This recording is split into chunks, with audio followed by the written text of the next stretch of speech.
everybody, and welcome back to Crime in Sports. Yay! Yay, indeed, Jimmy. Yay, indeed. My name is James Petrogallo. I'm here with my co-host. I'm Jimmy Wisman. Thank you, folks, so much for joining us today on another absolute crazy, fun, wild ride we call Crime in Sports here. We are back with a single episode today after the Robert Rozier series. Hope you enjoyed that. We're going to dive back into baseball today. 90s baseball with a guy who was around. One of those guys, if you watch 90s baseball, you knew him. Sure. Played for 4 or 5 different teams, and he was a decent player, and never knew he had this criminal history, really. And somehow I came across it, and I was like, oh, my God, this is amazing for an episode. Terrific. So can't wait for it. He's a quote machine, this guy, which is the best episodes are the guys who say crazy shit that we get to repeat and laugh at over and over again. Guys that can't keep their fucking mouth shut. Oh, That's I love a great it. Guy. Personality. That's what the game's missing today is personality. There it is. And pretty much every sport. So everybody's so buttoned up corporate now. It's fucking gross. It's gross. Pretty dumb. Yeah. Like even I'm annoyed right now that with this Chris Johnson thing. I'm sure you've seen the running back Chris Johnson who had a 2,000-yard season or whatever. Yeah, he was an amazing running back. I mean, there was a time when there was no better back in the league than Chris Johnson. Yeah. And did you see what happened to him? He's got ALS. Right. Really bad. Like he's got a disease. In like a year, it's progressed to the point where he can't even speak anymore. Really? No, That's Gehrig, right? Yeah, it's Lou Gehrig's disease. Yeah. He was on Good Morning America or some shit, and he had like a pre-programmed thing where he had spoken so he could like speak because he can't speak anymore, so he could speak in his own voice using pre-recorded shit that he has. It's crazy. This poor guy. If he didn't think to record it, he doesn't have it? Is that what it is? That's what it is. So because it's all his voice. So. He's on there. He's on shit on ESPN, all this shit, and it pisses me off because he has fucking ALS, and they've made a connection. Like, there's a way higher percentage of NFL players with ALS than the general population. Yeah, which says there's some head injuries. There's something to do with that, you know. Something there that connects that. Not one fucking person has mentioned that, and all the shit I've seen.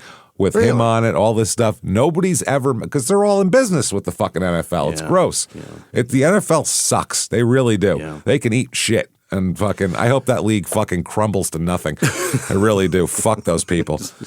It's just they don't take the responsibility for what they're doing. No. It's fine if you're going to say it's a gladiator sport and you're going to bash these fucking. Just be honest. You're going to have such a high just be honest. risk. Yeah. Just be honest. Risk of all kinds of shit. Just be honest. That's all it is. Yeah. I'm not saying they shouldn't have football or it should be illegal I'm not saying that. I'm saying these are adults and grown men, and I believe that you should make your own choice as a grown man. And as a grown man, if you want to say, yes, I'm willing to put my brain at risk for this and play, then great. Go ahead and do it. And then when your brain is mush later, I don't want to see you crying because we told you ahead of time.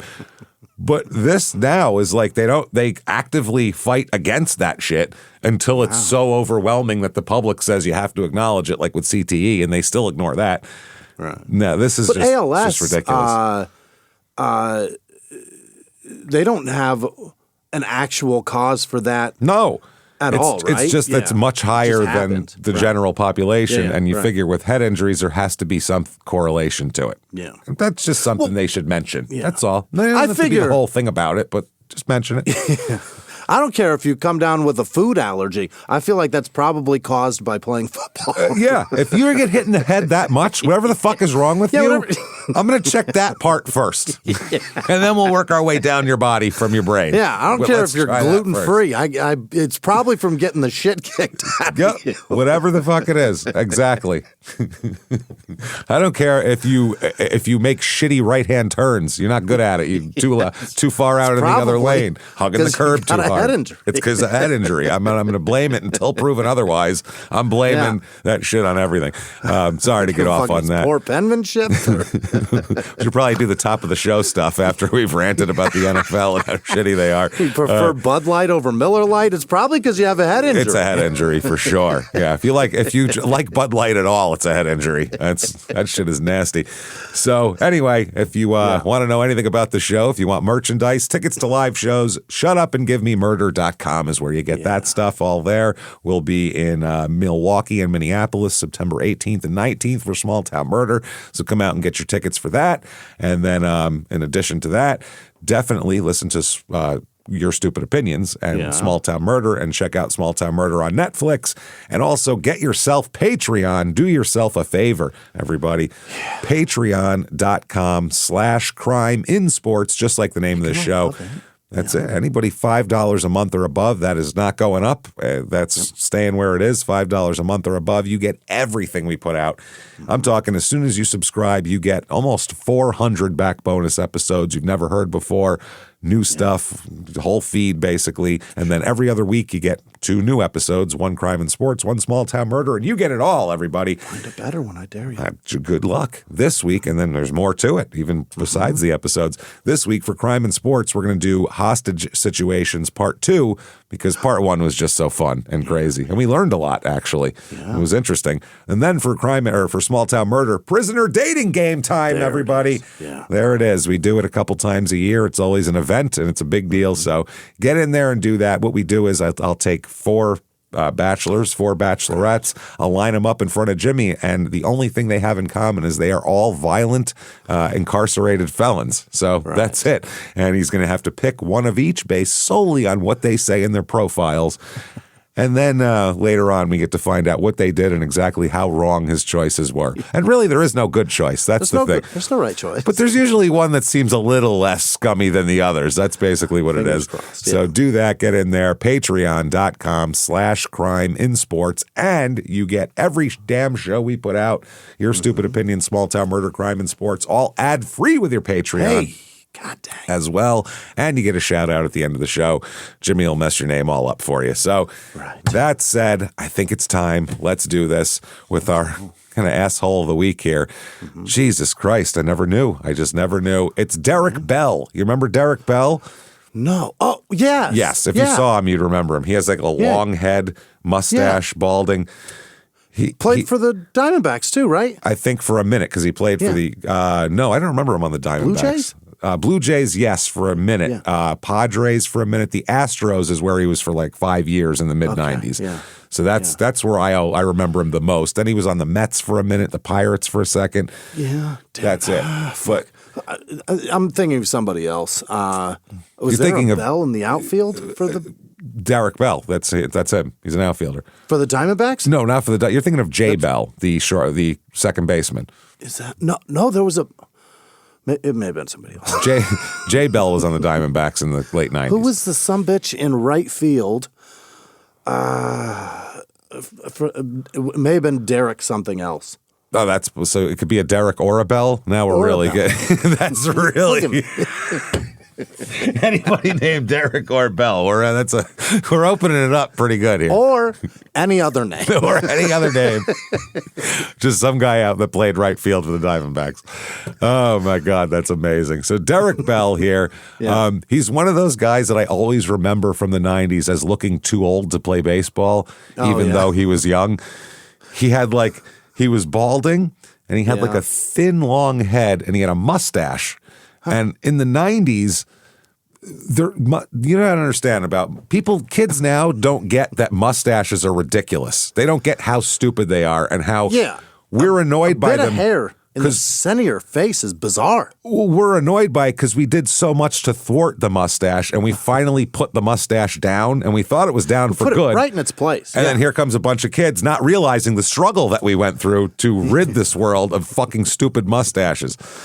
The 70s really gave it its push. Well, put it this way. All right, you got the 50s. Mustache was like some scummy salesman would have a mustache. Sure. Nobody had a mustache. In the 60s, facial hair became like a rebellious thing. So people would have big mustaches. It was obsolete for the most part, except for the scumbags that wore it to like fight back. Yeah. Then by the 70s, everybody had to have a mustache because you were lame if you didn't have facial hair. That's the same reason why people's 50-year-old dads had big butterfly collars all of a sudden. It's what people did. And then in the 80s, it hit its before you go too far to the 80s, the 70s, though, was craft the facial hair. Don't just have a long beard. You look like an asshole. Yeah, that's the 60s. You got to have the 70s, mutton chops and a mustache. Yeah. By the 80s, the mustache hit its zenith. Tom Selleck playing Magnum PI. Yeah. The mustache. Every woman wanted a guy with a mustache. It was and Burt Reynolds. But it was like the clean cut look with the mustache. That's what they wanted. Then the 90s came. Yeah. And we all said, no more mullets and no more fucking mustaches. This is ridiculous. And by the 90s and 2000s, if you had a mustache, you might as well drive a 70s cargo van with blacked out fucking windows and just put, rape mobile on the side of it, basically. Bring me your children, please, a sign. It became, you didn't have a mustache in the 90s. It was crazy. I mean, so much so that it got nicknames of anybody with a mustache had a creep stash. A creep stash, a pedo stash. People, I mean, it was literally... I had a fucking joke about being able to pick out mugshots and they'd be like, meth, kid toucher, I see your mustache. What the fuck are you trying to hide from? That was the mustache was a very dead giveaway. It's a dead giveaway. And then these kids who don't know about this struggle, they came up after this. They just saw it as like some weird retro thing and they started wearing mullets and mustaches. And we're like, no. It's like I feel the same way about people with mullets and mustaches as people who are anti-measles shots. We did all of this to get rid of this shit. It's so much work. We did so much to get this shitty thing out of society, and you fucking cunts are voluntarily bringing it back. And I don't care if you say it's political. Suck my asshole. Fuck you. Well, you're dumb. That's it. Guys. It's not an argument. You're dumb, and that's it. That's the end of the argument. You're a moron. It was guys driving old Volvos and drinking craft beer and wearing a shirt. Douchebag college kids. Ironic. Yeah. Douchebag college kids with a trucker hat on that we also rid the fucking world of. Cheap fucking plastic hats. We said, no, we will not wear those anymore. It has to be a decent quality hat. And you fucking people brought it back. You've ruined society. We got it to a point where it was better and you fucking ruined it again. You took it involuntarily. Well, now you're going too far because those were wiped your ass long. with it. Those came back in the late 90s, didn't they? No. Early 2000s? Fuck no. Von Dutch did that shit. That was fucking Ashton Kutcher that did that with that stupid fucking MTV show. He brought back the trucker hack single-handedly, that cocksucker. Well, him and Paris Hilton, they were the ones doing it. Yeah, I'm sure they were hanging out together. Tag teams, yeah. That's what I'm saying. They were in the same VIP section. Yeah, there was like a douchebag contingent, and then all of a sudden, if you put that out, what's going to happen next? Here comes the mullet. Next up is the mustache, and it's all over with. It's a fucking slippery slope from trucker hat to mustache. Is it because the pretend to be rich thing has never quit? It seems like, look how stupid I look. Isn't this funny? That was a look for a while. Look, doesn't my hair and face look stupid?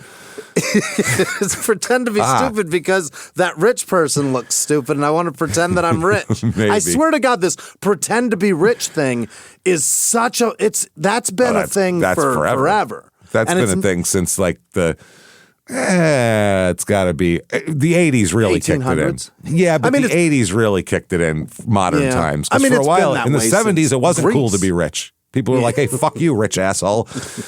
The 80s is when it became cool to be rich and material girl and all that horse shit. And people would pretend, and they've been pretending ever since. Yeah, pretend. I mean, just living you is, I don't know, making fun of middle class and broke people is just too much fun. And that's what, I guess that's what everybody's done. I guess. Well, we haven't even said when Derek Bell was born yet. We got to talk about Derek Bell at some point in this episode because we got a lot of shit. Hi, Derek. Hi, Derek. Well, as we'll find out, if you can find Derek, good luck because where do you get to the end of this? Yeah, it's crazy. Oh, wow. Okay, Derek is born December 11th, 1968, and he's from Tampa. Being from Tampa, he's going to end up playing, as we'll talk about, on the same Little League team as Gary Sheffield. Wow. Yes, and they grew up worshiping every kid in this area worshipped Doc Gooden. That is because he's from this area and he's Gary Sheffield's uncle, and he came out in '84 and was just, lights out, nastiest motherfucker in the league for 3-4 years. So they were all worshiping him. He's from the Tampa area. His mom's name is Chestine. I was going to say Christine, but it's Chestine. Chestine? Chestine. Chestine. Big old rack on her. Old Chestine. Yeah, big-titted Christine is Chestine. It sounds like... They saw the baby and they're like, those are going to be huge. Yeah. Well, you know what it sounds like? It sounds like a drawing on the side of a man's 70s van. This is Chestine, and it's like a Viking woman. She's got like Viking horns and huge tits. He calls her Chestine. Cleavage in a corset riding a fucking a Pegasus. And it says in airbrushed cursive Chestine under it, like in big letters with like sparkles coming off the ends of the thing. So I call this van. This is Chestine here. And his dad's name is Jimmy Lee Jackson. And Jimmy like you, IE. So actual born Jimmy. Yeah.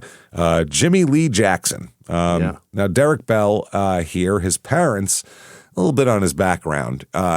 He didn't give a shit about his dad. His dad died when he was little, and he said he never had a dad, basically. Really? He said his stepfather he had, named Donald, but he said he wasn't really shit either.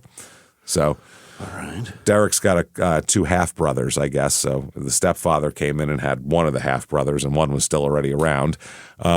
He said the only person close to being my daddy in a real way was Tom McCraw, the hitting coach in Houston. Is that the Astros hitting coach was closest to being his daddy. He had to wait until his 20s to get a dad? Apparently so. Well, so did you. That's perfect. Yeah, I'm familiar, Daddy-O, but I didn't have anybody that was like guiding me professionally. That would have been nice. That would have been good. He basically said that his mother filled any void. He said, quote, I really didn't think of it as not having a dad. I knew that my mom was always there. The relationship was like sister and brother. That's how she treated me. That's how she brought me up, to respect everybody. Okay. That's an interesting quote. This is interesting. Let's do it in their own words. This is his mother's philosophy, okay, on parenting. So his quote here, I think it needs an in their own words here. Treat your children as equals. That won't fail. In their own words, quote, don't be afraid to do anything around me. Let me know what you're doing. Let me know where you're going. No matter how scared you are, tell me where you're going. Let me know first so I can be aware of it. That helped me develop a great relationship with her, like a brother and sister. That isn't at all the way that's supposed to go. That's so bad. That is not how it's supposed to go. That's maybe why Derek's out of control at some point in his life. Late 60s, I guess. She was an unwed teenage mother, so they were not that far off in age, which is another thing. They were brother and sister. Yeah. She attended college, I guess, at Bethune-Cookman College in Daytona Beach, where for a year, that's where she met Jimmy Lee Jackson. Yeah. He was an athlete. He was a quarterback on the football team. So, yeah. Mom Chestine said, quote, I caught a pass from him. Derek was that pass. He threw me a biscuit. He threw me a down-and-out button-hook jizz pattern. It worked out perfectly. You go over there, button-hook, turn back, and then I'm going to jizz in you, and then we'll have a kid. What do you say? Okay.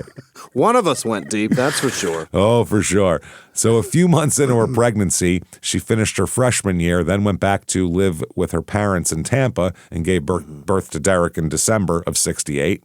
And I guess in the years that followed, Chestine and Derek visited Jimmy in Jacksonville during breaks from college, but they never were like a family or anything like that. Yeah. Just come up and go, here's your kid every once in a while. Cannot get enough of Chestine. No, Chestine is the greatest name. It's the greatest. I'm telling you.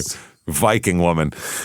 So Derek said he knew 2 things about his father, that he was away at school and that he would always send a big box of toys for Christmas.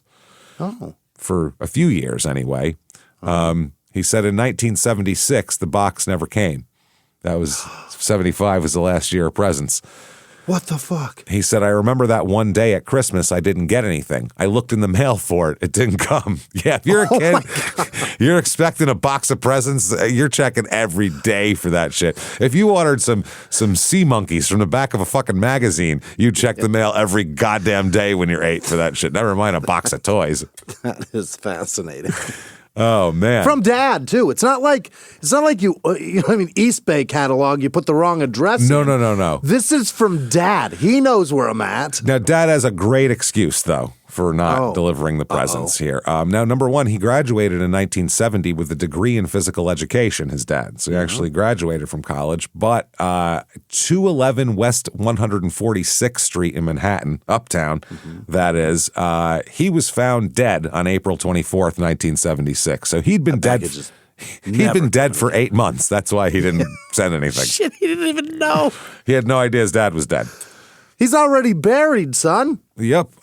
He died from, Jesus Christ. He died from 2 gunshot wounds to the head, according to the medical examiner, and his hands and lower legs had been loosely tied. Oh, no. He got murdered. He got straight murked in some uptown apartment there. He's up in Harlem getting fucking something happened. The death was ruled a homicide. No weapon was recovered from the scene. So it wasn't a suicide. No.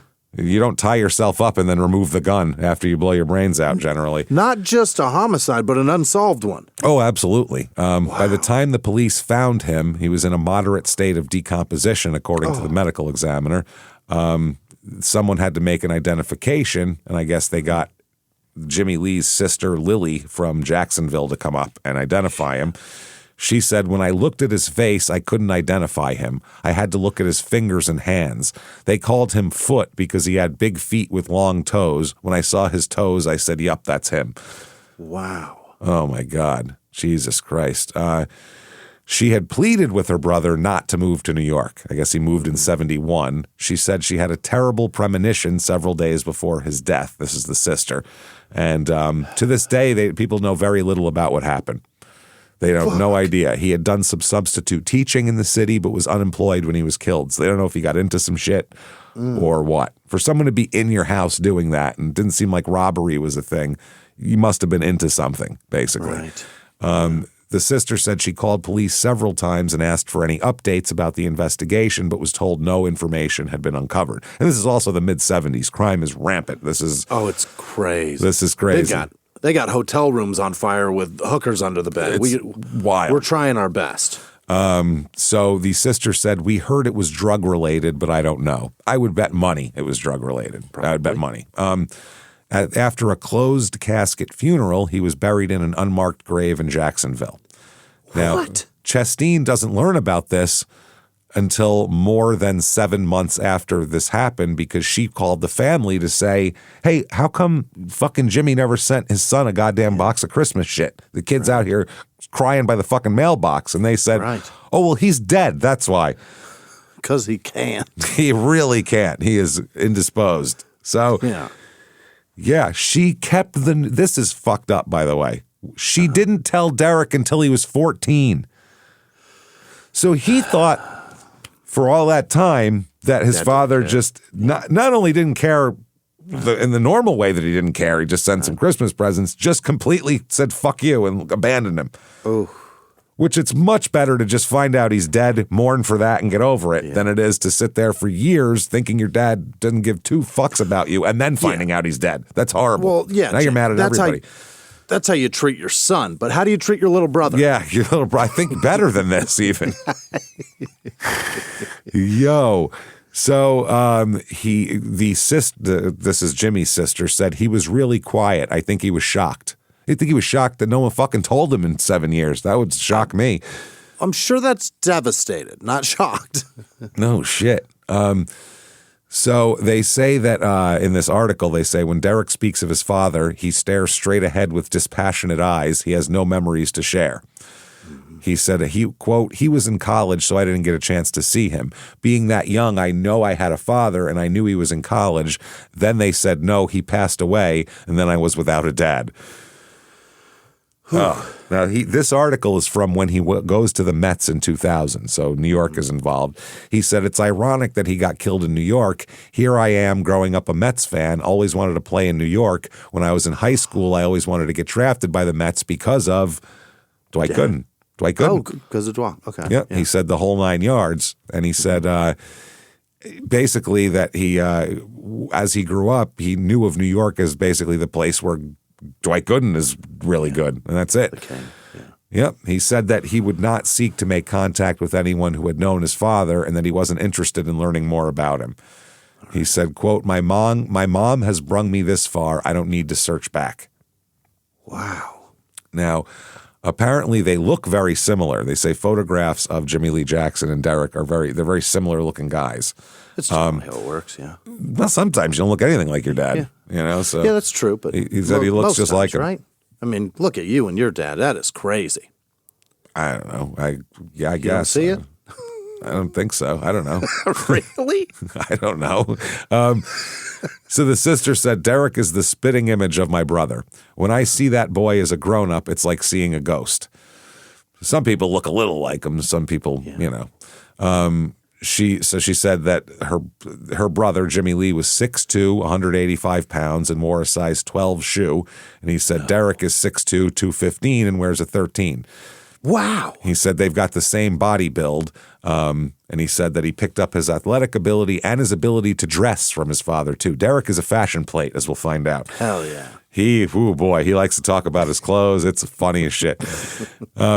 Bell said that when he was a boy, Chasteen, this is interesting, chose not to pay an electricity bill on more than one occasion so she could afford to buy him baseball cleats. Wow. Now, you'll have to tie them outside where there's light, but once you get in here... You have to take some clothes outside to match them to them. Yeah, you're not going to know what matches. He talked about being chased by dogs in Belmont Heights in Tampa. He said, we never lived in Belmont Heights, but his grandmother did, and she was my sole babysitter. That's what Chasteen said. So, yeah. Chasteen was working 2 jobs as a medical records technician, and when Derek was old enough to play baseball, they used the mother's address in the College Hill Project, so he would qualify to play in the Belmont Heights Little League, which was the best league in Tampa. Even back then, there was better youth leagues. It's nothing like now with these crazy, ridiculous, expensive travel leagues. And sure. I don't know how a poor kid could ever make it in baseball now. I don't know how it's possible. Fucking any sport. Is insulting. You could make it like if you're from, like they might go look at you from an island or something, but if you're an American kid, I don't know, they don't look at you unless you are in all these crazy AAU programs and these crazy travel leagues and these they're all insanely expensive. How anybody can not just afford it, but work a normal job to afford that's what it. I mean. Because the time that they fucking don't ask that you have, fucking demand. Yeah. It's absurd. It's nothing like it used to be when it comes to that. I was reading Sparky Lyle's book. Yeah. Okay. Sparky Lyle, The Bronx Zoo. It's about the Yankees in 1977. Hilarious. We've talked about it a bunch of times. So in this book, he talks about how he got into the major leagues or he got into baseball. He pitched in high school. Mm-hmm. Nobody cared. Small town in Pennsylvania. Nobody really gave a shit about him. Mm-hmm. He was pitching in some fucking Sunday league. Literally some with churches or something? Yeah, like some town league that the adults played in. He was playing in some Sunday league and he struck out 20 batters and it was in the newspaper. Wow. The local newspaper. So his dad sent that newspaper article to every major league team basically to try to get some interest. And he got a couple of scouts to come look at him after that. Wow. And he ended up signing with the Red Sox and then ended up going to the Yankees in a trip. Complete that, but you can't do that now. No, that doesn't exist. They need to have record of you playing from the time you were 9. Well, when he was 11, his slugging percentage was a bit down, so I'm not sure about this. They literally are doing this now. It's crazy. You can't just play baseball. It's nuts. If you had a goddamn news article about it, they'd be like, "Where's the rest?" Yeah. And also now links. I know this from other people, but if you're a kid, if you're 11, and you're interested in like making going to college someday to play baseball or play any sport, you have to have a super active social media where you constantly post videos of yourself performing, and you have to like practicing, acting like you're a media trained adult already and all this shit. It's ridiculous. It's so fucking stupid. Unbelievable. We're making little weird robots. So Derek Bell met Gary Sheffield in this league. Mm-hmm. And now Bell decided that his coach, well, this is fucking funny. His stepdad was his little league coach.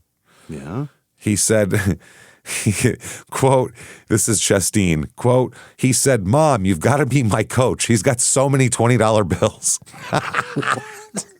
That's such a 10-year-old, 9-year-old poor kid thing to say. I would have probably said the same thing. He's got so many $20 bills. You love this guy. You've never seen somebody. He's got upwards of 20 in his pocket. She said, I said, "Derek, $20 ain't that much money." I said, "It has to be more than money." You know what I mean? After that, she was like, he has to want me to meet him for more than money. So Chastain does meet Donald, and they get married and have a son named Malcolm. How about that? So Derek even called his coach dad for a while, but decided that it was weird. Yeah. He said, "My mom's my mom and my dad. My mom's my mom and my dad. She's two people in one. She's my wife, my mom, my dad, well, and big sister also. So my wife, mom, dad, and big sister." Wow. She's also my woodshop teacher. And yeah, I'm about to spit out a sentence that is going to explain a lot later. That is unbelievable. Wow. She said that when she began dating a man, she said, "That's going to be your next daddy." And Derek replied, "You're my only daddy."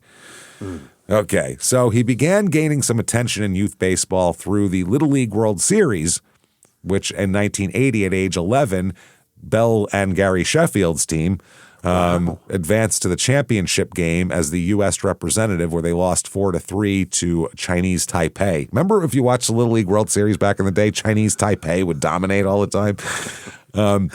I never watched it. That's amazing. I used to watch it every year on ESPN. It was on all the time. Him and Sheffield were on the same team. Yeah. If you look at those Little League World Series teams, there's tons of major leaguers that were on those teams. No shit. Absolutely. The following year in 81, Bell returned to the tournament with the same team, where they advanced to the championship game as the U.S. representative, but lost 4-2 to Chinese Taipei. That's right. Fucking A. So he played high school at C. Leon King in high school in Tampa, where he was a good outfielder. During his senior year in 87, he had a .440 batting average and set a school record with 30 RBI, showcasing his power and consistency.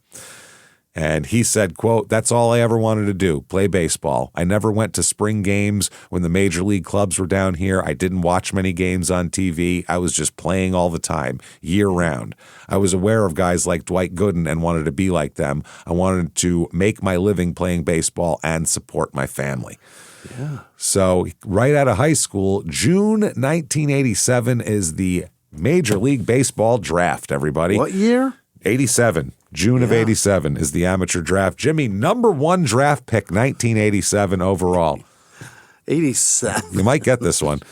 Is it John Elway? It is not. No. He was drafted, but I think 82 he was drafted, or 81. Yeah, it's been a few years. Not in football, in baseball. 87? Yeah. God 83, damn it. Obviously, in football. Is it Canseco? No, he was already a star by 87. Christ, he was 40-40 in 87, I think. I was 6. That was Mark McGuire's rookie year. Was it Mark? No, he was his rookie year in 87. Rookie. Okay, yeah. got it. He was an Olympic guy. It's Ken Griffey Jr. Oh, Griffey was 87? Yeah, he played in the minors 1 year, and then he was 89. He was the man.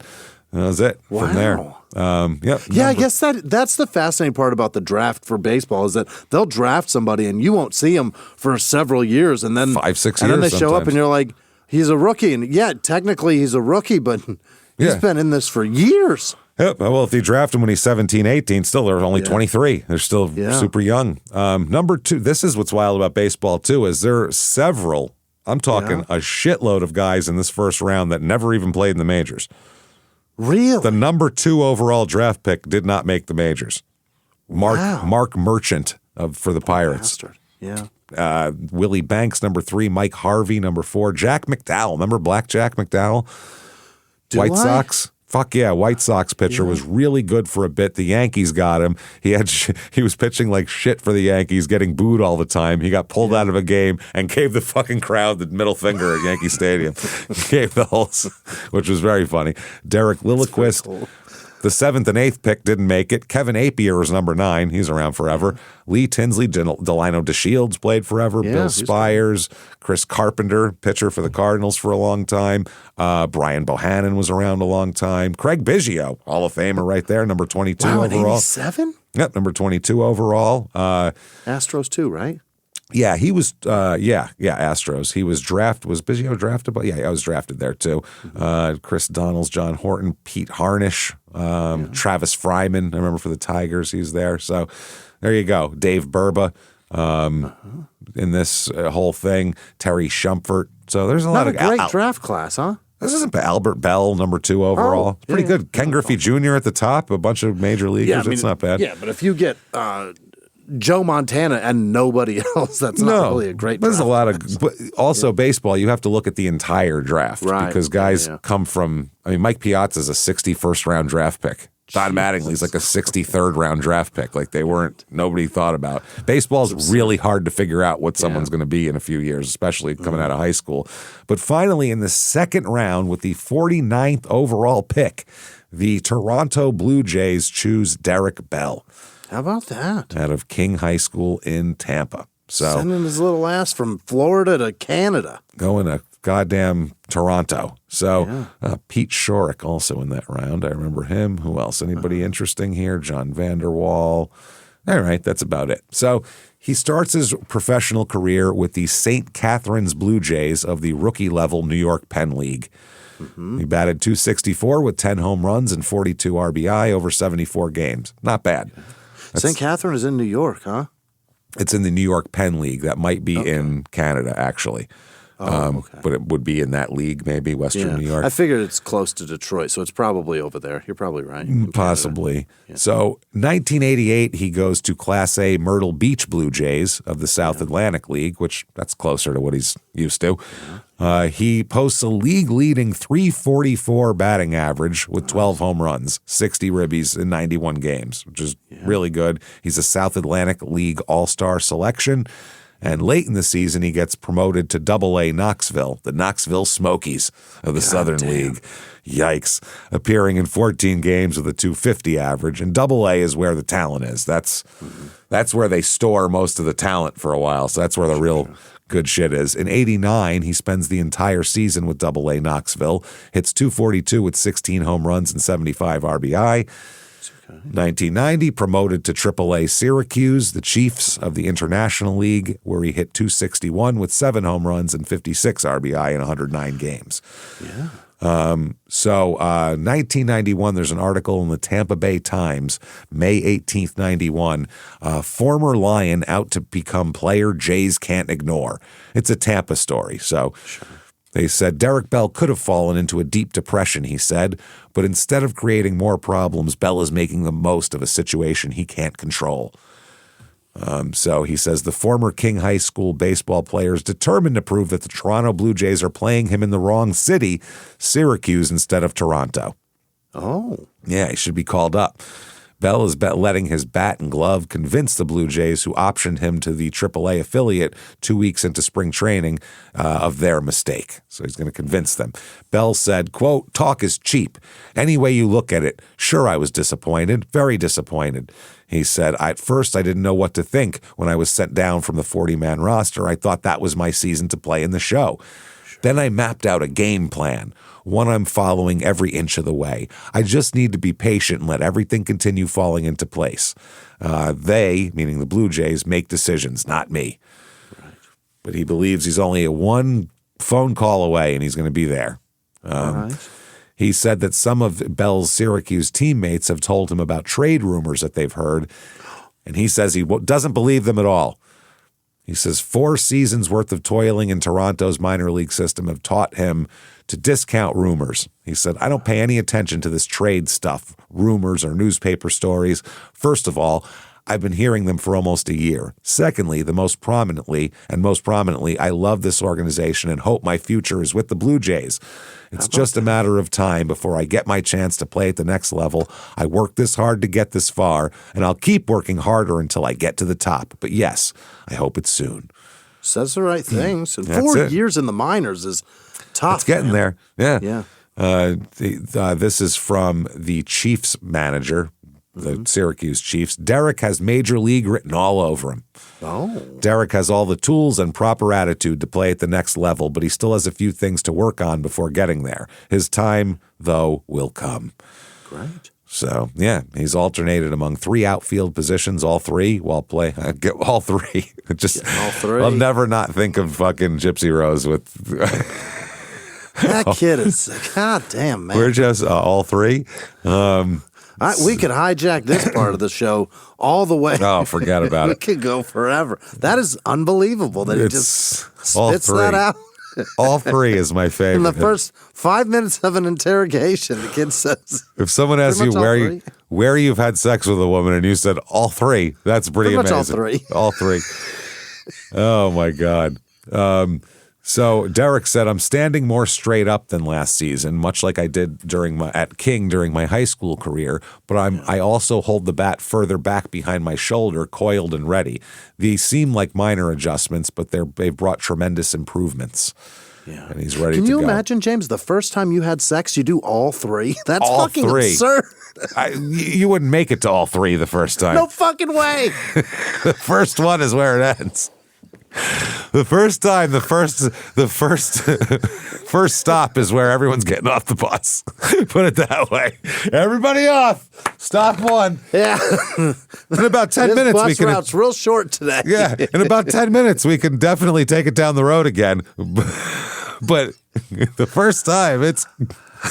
All 3? Well, if someone just said you want all 3, it would have been over then the first time, probably. You wouldn't even have gotten in anywhere, I think, before you'd have fucking. Where do you want to start? Start. I'm done. Start. You just offered me anal. This is crazy. You kidding me? Oh, man.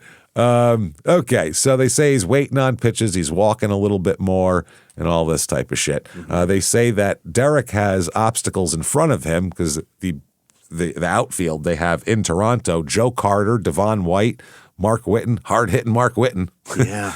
Glenn Allen Hill, he's the guy who gave Rod the clogs, by the way. Right, yeah. Kenny Williams and Mookie Wilson, that's a World great Series lineup. sister. It's not, well, that's why they won the World Series a couple, 2 years in a row. Yeah. Yeah, that makes sense. They were good at that point.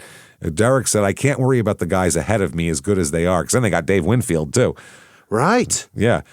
Toronto has one of the strongest outfields in baseball. I've learned a lot from those guys and only wished them the best. But at the same time, it's hard to deal with the fact that most of them are young and in the prime of their careers. I love the game of baseball and will continue playing hard until I get my call. So in 1991 with Syracuse, Derek hits .346 with 13 homers and 93 ribbies. He's the International League Most Valuable Player and Baseball America Minor League Player of the Year. Yeah, that's an incredible year. Call me up already. Yeah. I am ready. Why am I still here? He got a call later in the season, obviously. He'll get the September call up at that point when the minors are over.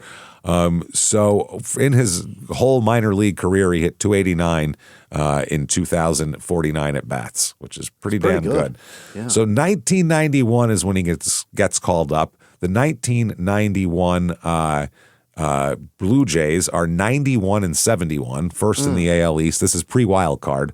Yeah. So you have to win the division, and they do win the division, and they go to the ALCS where they lose in 5 games to Minnesota, who then had that classic 7-game series with the Braves where Jack Morris pitched Game 7, 10 innings or whatever, and all that shit. So that was interesting. So anyway, that's Roberto Alomar, Pat Borders, Tom Candiotti, Joe Carter. Looking at this line, Kelly Gruber, I don't remember him, Tom Hankey, Glenn Allen Hill. Were there at that time? I don't think so, no. Tom Henke was nasty on RBI Baseball for Nintendo. Yeah. He was fucking nasty on that game. Pat Henke and Glenn Allen Hill, Jimmy Key, lefty, nasty pitcher. Manuel Lee, Al Leiter, again, good pitcher. Candy Maldonado, John Olerud, young John Olerud, 22 there. Corey Snyder. Yeah. Yep, Corey Snyder got him from the Indians. Ed Sprague, Dave Stieb with his big mustache. He looked like an old man with it. This team lost. This team lost to Minnesota, but they went to the ALCS. Todd Stottlemyre, young, Pat Tabler, who shout out to my cousin, who we have a ongoing Pat Tabler joke. David Weathers, David Wells, a young David Wells, for future perfect game throwing Yankee star David Wells, Devon White. So this is a good team. Great team. Made his major league debut on June 28th, 1991, so he didn't get a September call-up. Started in left field for the Blue Jays against the Mariners, where he went 0 for 3 with a walk. Oops. That's all right. 91, though, he only played in 18 games, had 35 plate appearances, hit 143. So not great. But not a lot. Not a lot of appearances. No chance to get a rhythm, nothing going. Yeah. Rookies have a hard time coming off the bench and doing that. It's hard. Yeah. That's a veteran thing. When you see those really good pinch hitters, they're usually guys who are 38. Yeah. They know how to pick a... They're already in the game. This kid is... Yeah.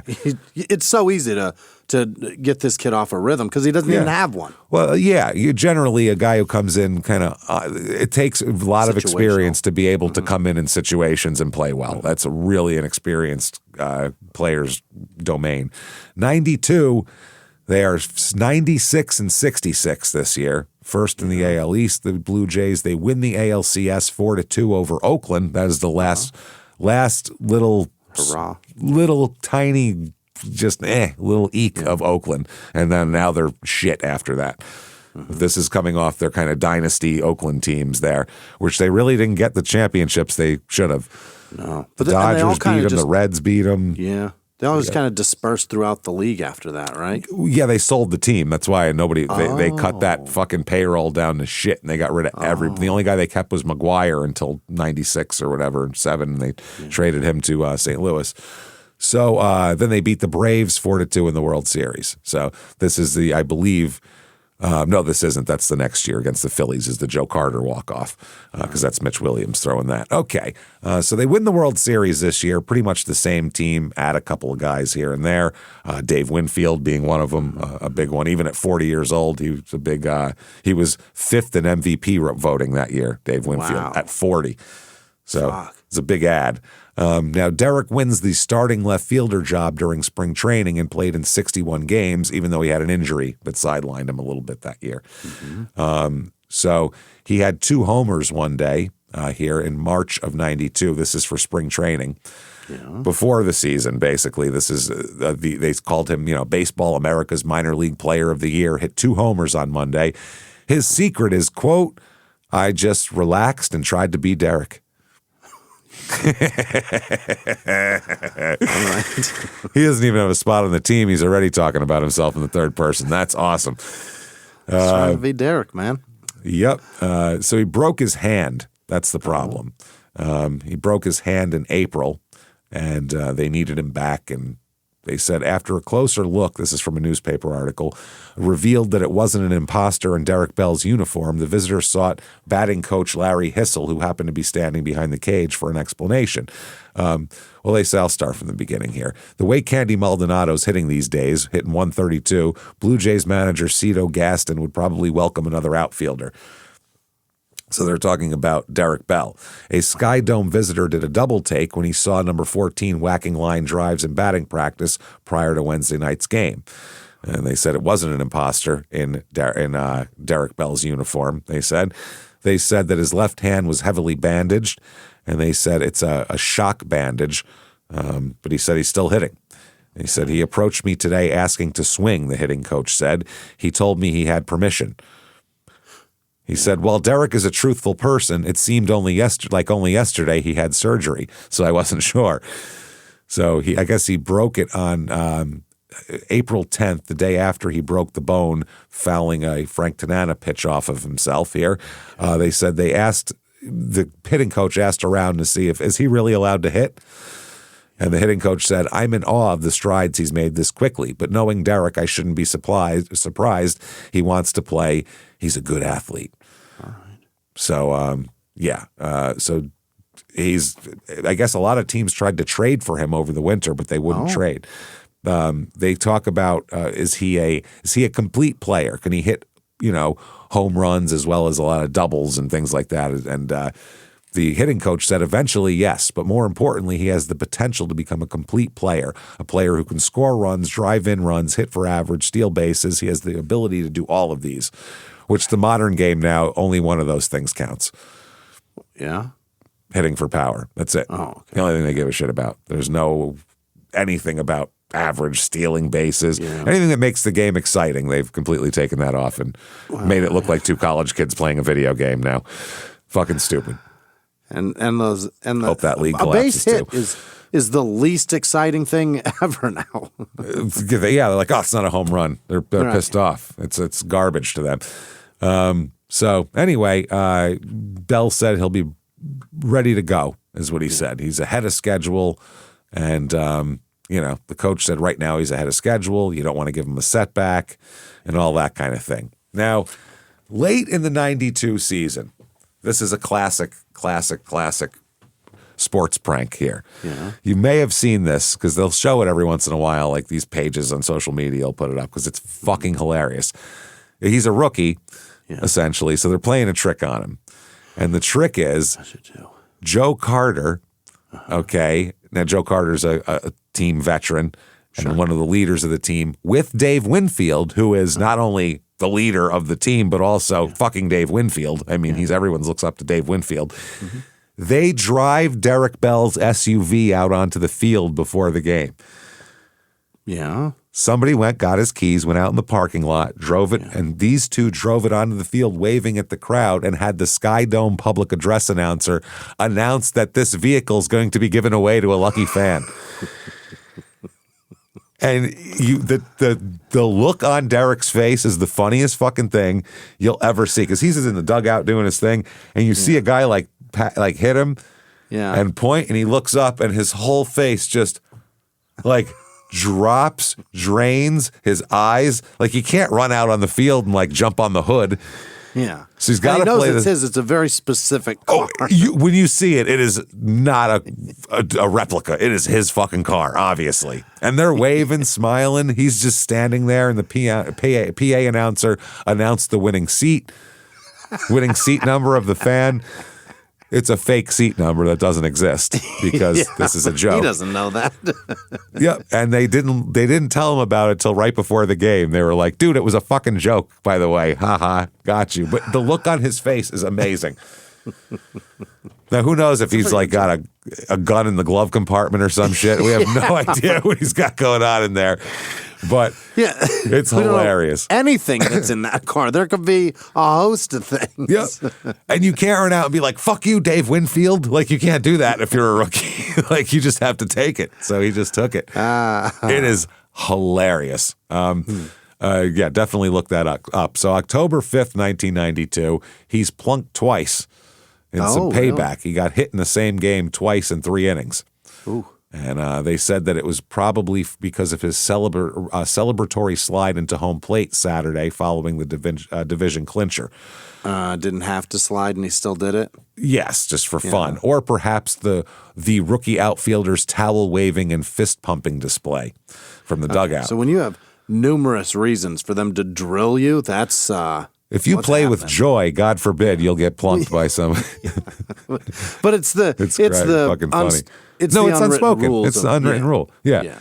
Unwritten rules, though, usually apply to home runs. Generally, yeah. They usually apply to staring at home runs, not if they hit a ball to the wall and you're on third. You know what I mean? You could literally crawl in and you're going to dance on them. That's not very cool, right? It's to win the division. Yeah, I think I'd slide too. I'm getting dirty, man. If we'll put it this way, if Ricky Henderson did that, nobody's plunking him. Yeah. He's a rookie. That's why he got plunked. And that's another thing with sports too, is they do a lot, is rookies aren't allowed to be humans the same way other people are. It's weird.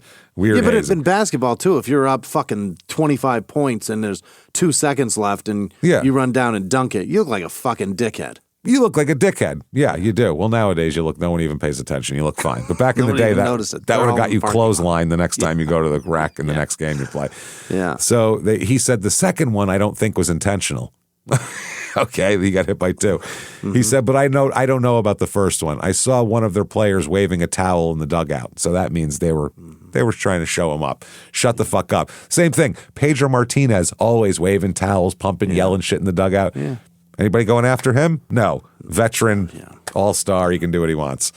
So I guess he got hit in the hip in the first pitch of the game, and then he got plunked him again in the 3rd inning.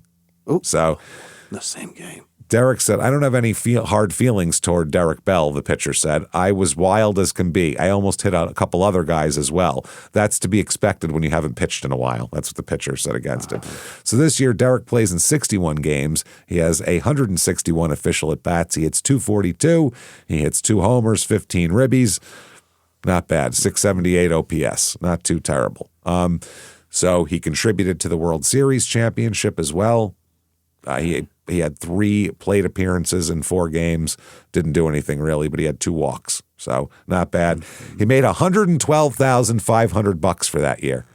Not bad. Not great for 1992 for being 23 years old. That's awesome. March 4th, 1993. He makes no apologies for his antics. This is the next spring training here. He said he's pumped up.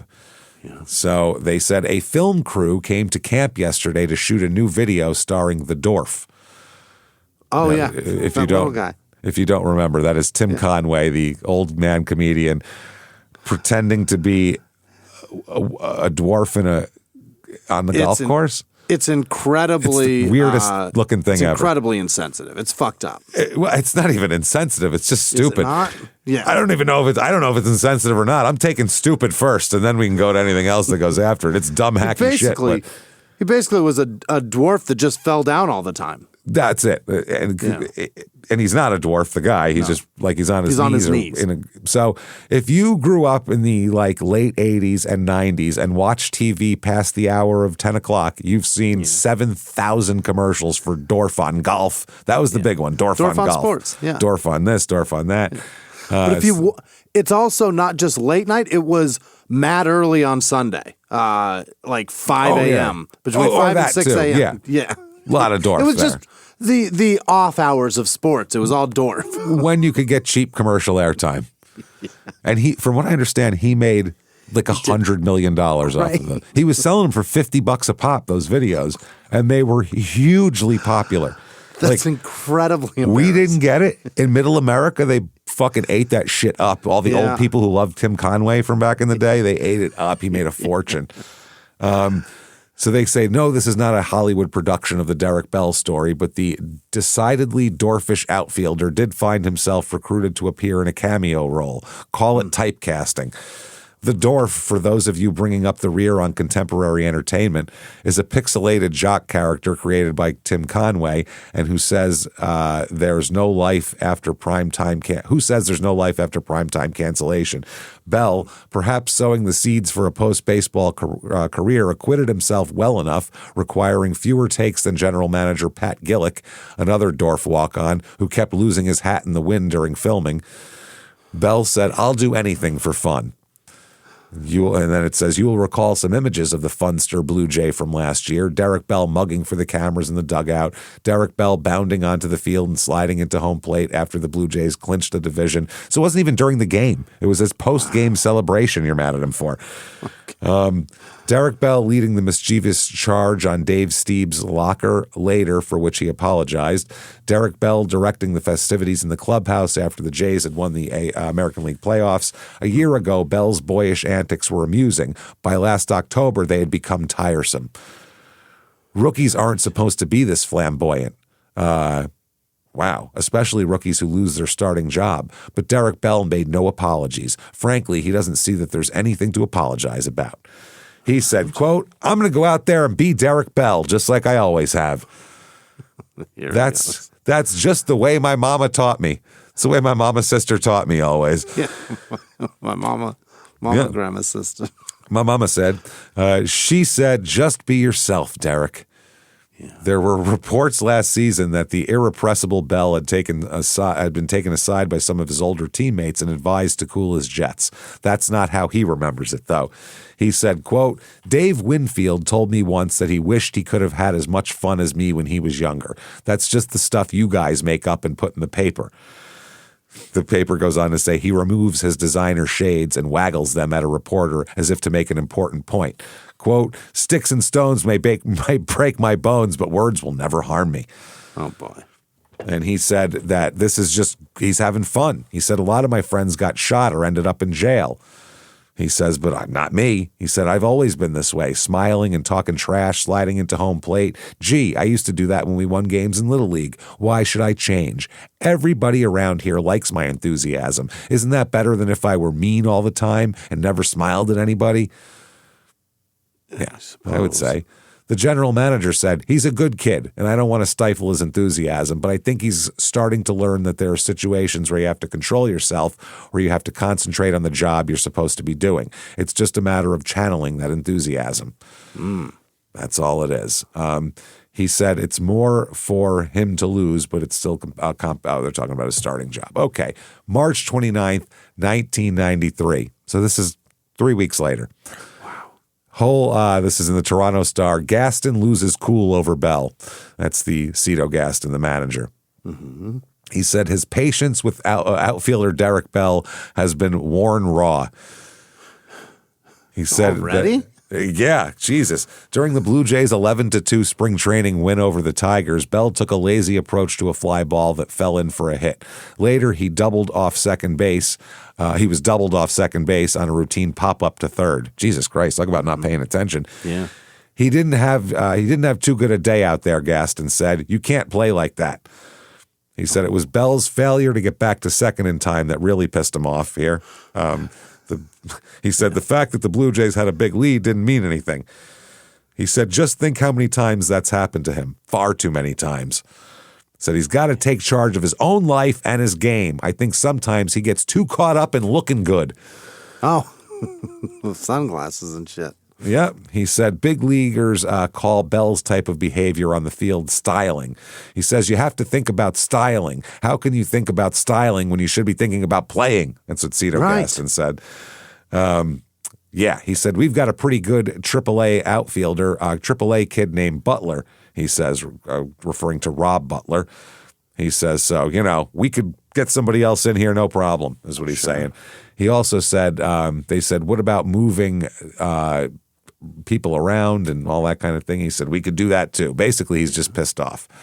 That's all there is to it. He said, you can't play like that up here in the major leagues. Stop profiling.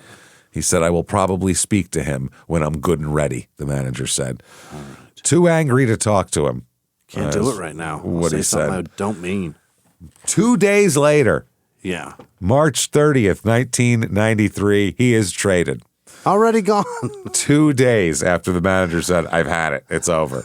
I guess they traded him to the San Diego Padres along with a minor leaguer named Stoney Briggs in exchange for outfielder Darren Jackson. And Bell says in this article, no regrets, but I'm confused, basically. Oh. He said, I don't get it. He said he doesn't think Sunday's brain burp on the bases, getting doubled off second on a pop-up. He said that didn't lead to his trade. He said, I got no animosity towards Cito. He's a great manager. What do you mean he was pissed off? He didn't even know the guy was mad at him. Oh, he was mad at me? I didn't know. Cito decided to trade him instead of yell at him. Just fuck it. He said he was like everyone else in the organization, treated me well. Right from the minor leagues to the big leagues, they taught me what I needed to know. I want to thank all of them. They said, do you know why you were traded? And he said, that's too tough to answer. I didn't ask any questions. Why would I? I'm not there anymore. Right. Yeah. He said, no regrets. None. And he said, what do you mean? They said, do you have regrets? He said, no regrets. What do you mean by regrets? He said, I had fun there. The organization treated me well, gave me a chance to win a World Series. I'll miss them, but it was time to move on. Sure. He said that he also is happy because he's going to be reunited in San Diego with his two best buddies, who are Gary Sheffield and Fred McGriff. And McGriff. Crime Dog in there, too. So he said, yep, back with my fellas, Shep and McGriff, my homeboys, the big leagues, San Diego. Never been there, but I know it's in the big leagues, all right? Yeah. Never been to San Diego. He never even played them, huh? Oh, yeah. There's no interleague. He said, I got to call my mom, go pack and get on the airplane. He also said the first thing he had to do was settle some card playing debts. So he left an envelope for Pat Henkin and another for David Wells. So he said that, he owed money on poker games. That's what you got to do. So at least he's honorable with that shit. He follows up. That's good. April 1st, 1993, he's with the new team and talking about himself in the third person again. Uh-oh. Yeah. So he said, right before the game, Cito called me off and said, hey, we decided to make a change and we're going to send you to San Diego. I was like, yeah. I jumped up, packed my clothes real quick, got them in the car, drove home, packed my stuff up, got to the airport quick as I don't know what, got on the plane, and got out of there before anybody changed their mind. Truth is, it doesn't sound like that was going to happen, at least not on Toronto's part. Oh, okay, it didn't sound like it. This is the newspaper article. Gaston intimated that Bell doesn't take things seriously enough and he has to grow up. Bell simply doesn't agree. This is Derek Bell. Quote, people misunderstand that Derek Bell, this is him speaking, by the way. He's gone full crazy. Ricky Henderson had to steal like 1,000 bases before he could get away with that shit, you know? People misunderstand that Derek Bell is a guy that's going to go out and enjoy playing the game because he worked so hard since he was 8 years old. Right. See Derek Bell back there somewhere behind me? He wanting to be a big league ball player. He said that. He said that. He said Derek Bell and he a bunch of times. He has lost his fucking mind. He said, now that I'm here, I just want to have fun. Oh, that's good. He went back to that. That's excellent. He said, I know, Cito Gaston said, I know I've talked to him in the past, but he's got to take charge of his own life and do what's right. So anyway, Derek Bell said, if I get criticized for trying to showboat, well, everybody wears a wristband or 2 wristbands. I've got an earring in my ear, but everybody wears earrings now, even kids at school. So I don't see where I'm showboating. Everybody wears Oakleys in the outfield. I want to know where I'm showboating, you know? That's what I want to know. I call a showboat a guy wearing 2 wristbands, earrings and wristbands on his ankles, and he hits ground balls and jogs to first. That's what I would call a showboat.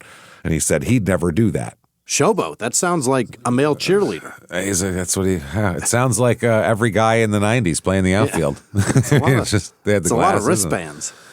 A couple of wristbands. Yeah. He said, that's what I don't understand. That became popular in the 90s. Guys were wearing shitloads of wristbands. Yeah. That's what I don't... headbands. And headbands. That's what I don't understand. That's what hurts me. Whoever said that and criticized me like that. I work hard. I take ground balls every day. I run every ball out. I mean every ball. I don't care if both my hamstrings are sore. I'll blow them out before I jog down that first base line. I've never been a guy that's lackadaisical. All right. He said they're going to play him in center field there. And he said, I'm a natural center fielder. I have a chance to show my range now that I'm back in center field. And he said he's happy to be with McGriff and with Sheffield. He said last year Sheffield was chasing the Triple Crown and McGriff won the home run title. And he said, I talked about it in the clubhouse every day. That's all I talked about. See what Sheffield did? Did you watch ESPN? You see what Fred did? I was always talking about those guys. And I was just telling my mom, man, it would be awesome if I could play with those guys. Here he is. 93 Padres. I hope he's having fun with his friends because he's not having any fun on the fucking field. No. He goes from a World Series champion, and this year the Blue Jays are going to win again. Right? Didn't they beat they beat the Phillies the first time. Okay, yeah. The Padres are 61-101 this year. They lose 100 fucking games. That is brutal. They suck this year. Yeah, they were not good for quite some time too. No, they were kind of a joke. They were a joke. 84, they were good, went to the World Series. 98, they were good, went to the World Series. Everything in between there was a shit show for the Padres. So this is, fucking Billy Beane is on this team. I believe that can't be the same Billy Beane as the general manager. Is this the end of his career? Yeah, batted left. Yeah, I think that's the guy. I think it's a 6 foot 185. I think that's Billy Beane, the Moneyball guy. Because there was another Billy Beane too. So that's the thing, and they're around the same age, so it's confusing. Anyway, Derek Bell, Andy Benes, remember him from the Diamondbacks? Andy Ashby, Mark Davis, the pitcher, I remember him. Bunch of guys, Tony Gwynn, obviously. I'm trying to find guys people have heard of. Trevor Hoffman, 25. Bruce Hurst, old. Pedro Martinez at 24 on this team. Let's see here. Roger Mason, Tim Mauser, Fred McGriff, obviously there. Phil Nevin, I remember him. Oh, no, that's not him. That's a different guy. Okay. He came later. Gary Sheffield. Yeah, okay. There's the team. And Wally Whitehurst. So this year, he plays in 150 games. Mm-hmm. Now we're talking 542 at-bats. He hits 262 with 21 homers, 72 RBIs, 26 stolen bases. Oh. And a 720 OPS, so does pretty goddamn well for himself this year, especially for his first full year playing. That's goddamn good. He makes $165,000 that year. Dang. 94 Padres. They finish. This is the strike shortened season, and for them it was merciful because they sucked again, 47-70 this year. Yeah. Somehow Jim Riggleman makes it through these years as manager. They go 61-101, no firing. They go 47-70, still here. Jesus Christ, you got to be kidding me, man. That's wild. April 27th, 1994. This is when something happens, though. Again, merciful that this season just came to an end. Here we go. 2 San Diego Padres players are arrested Tuesday for propositioning undercover policewoman on a Manhattan street corner often frequented by prostitutes. Oh, boy. Pitcher Scott Sanders and outfielder Derek Bell were arrested around 1 a.m. on a misdemeanor charge of patronizing a prostitute.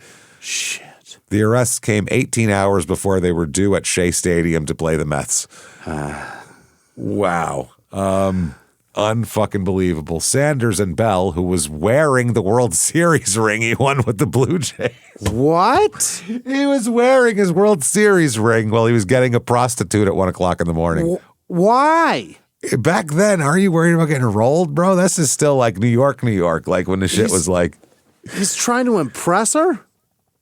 I guess, hey, listen, you don't need that to impress her. You need cash.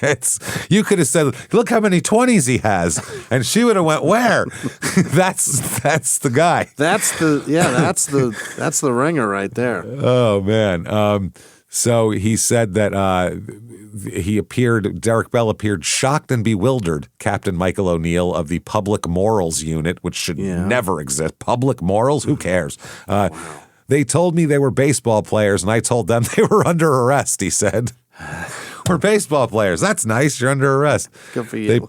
They pleaded innocent. They turned down a deal which would have had them plead guilty to a reduced charge of disorderly conduct and do 1 day of community service, spend a day in a health seminar, and pay $45 in fees and fines, and were released on their own recognizance, due back in court June 17th. Wow. Their lawyer said there was no sex, no money exchanged hands. There's only allegations. Okay.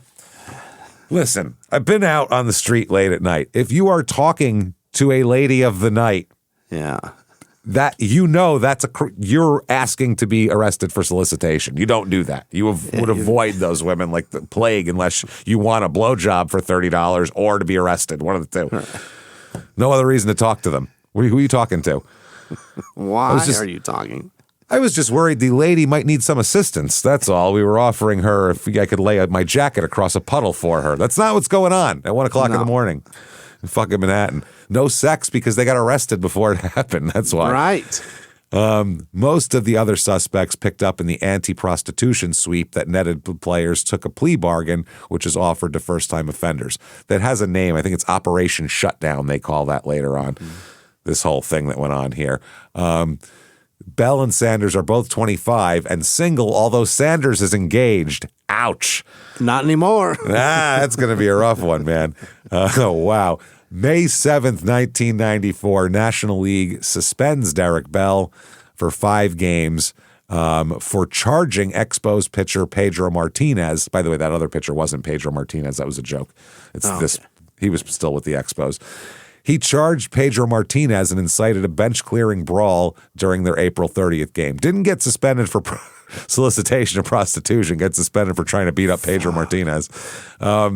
He appealed his suspension, and he will continue to play. He's also fined. In the same article connected to it, English jockey killed in race pileup. What? Yeah. British jockey Steve Wood, 26, was killed Friday when he was kicked during a 3-horse pileup. Yes, at Lingfield Park. Wood died of massive internal chest injuries sustained in the running of the Moorheen Handicap. He was pronounced dead at the scene after paramedics tried to resuscitate him. Holy shit. Horse kicked his ass to death. Yeah. Wow. So Derek this year plays in 108 games, 434 at-bats, hits .311 with 14 homers, 54 ribbies, 24 steals, and an .808 OPS. So getting better. Makes $385,000. He had prostitute money. They also get the charges dropped against them on October of 1994. They dropped the charges. Yeah. Not enough. It doesn't matter. December 29th, 1994, Derek is moving again. He is on the road, being traded from the Padres to the Houston Astros in the biggest trade in baseball in 37 years. Really? 12 players involved in it. Who? This sends Ken Caminiti, Phil Plantier, Steve Finley, and Derek Bell. It's involving all these people. Houston sends Caminiti and Finley, who turned into a great center fielder for them. Finley was one of the most underrated defensive center fielders I've ever seen. That motherfucker got to everything. If he was playing a team you hated, you were like, this little cocksucker with his curly mullet. I want to fucking punch him in the nose. Did he play for the Diamondbacks too? Fuck yeah, forever. Yeah, I couldn't stand him on the Diamondbacks. I hated the fucking Diamondbacks. So they sent Caminiti, Finley, an infielder, and Andahar Cedeno, and Roberto Pedagin, and a right-hander, Brian Williams, to the Padres here. So San Diego sends left-hander Pedro Martinez, right-hander Doug Brokaw, Craig Shipley, Ricky Gutierrez, and Derek Bell. And the Padres also get some money. So 1995 Houston, 76 and 68. Mediocre as shit. Yeah, not great. Not great. Second in the NL Central, and no wild card back then also. So this year, they have Jeff Bagwell, Craig Biggio, the Killer Bees in general, that whole team. Doug Drabeck late in his career. Mike Hampton, very young in his career. Luis Gonzalez, another future Diamondback star there. If you want to talk about that, where he fucking had 57 home runs. For no reason at all. And the very next year, I was 12. He had 20 the year before. Definitely not on anything. Just happened to hit 57 home runs one year. Just luck. He just figured it out for a season. That's all. Yeah. For one season. Yeah. One season had enormous thighs and forearms. And just jacked for 1 year. 1995 Houston, he plays in 112 games. He has 452 at-bats, hits .334 with 8 homers, 86 ribbies, 27 stolen bases, and an .827 OPS. This is a very productive guy right now. They're looking like this is a good trade, and he makes $1,450,000 this year, which is doing it. 96 Astros, they are 82 and 80, so close, but not quite. 96. This is the year. Oh, they had a very young Bobby Abreu at 22 on that team, and then of course Biggio and Bagwell and all those guys that we mentioned before. August 27th, 96. This is interesting. A fan fell out of the stands here. They said Willie McGee went 3 for 4 Monday night and hit a 2-run homer that inspired St. Louis to a 3-2 victory in a series split with the Astros. McGee doubled in the second and beat out a ground ball for a hit in the 8th. As the call was being argued, a fan fell out of the stands in right field, delaying the game for about 10 minutes. Center fielder Brian Hunter and right fielder Derek Bell ran over to assist the fan. Bell said, I went over there and asked him if he was all right. He was kind of slurring his words, and he said, somebody pushed me. Slurring his words and somebody pushed him. That man has a head injury. Well, Yeah. He got hit, and the Hunter said, by the time I got there, he seemed to know what planet he was on. The guy, George Shaver's his name. He was taken off the field on a stretcher and taken to the hospital where the doctors warned him to stay for further tests, but he ignored their advice and walked out with a couple of friends. The hospital administrator said he didn't appear to have any obvious deformities. We didn't see any great distress. So I guess he's fine. Head injuries oftentimes are real obvious. But they show immediately, too. It's fine.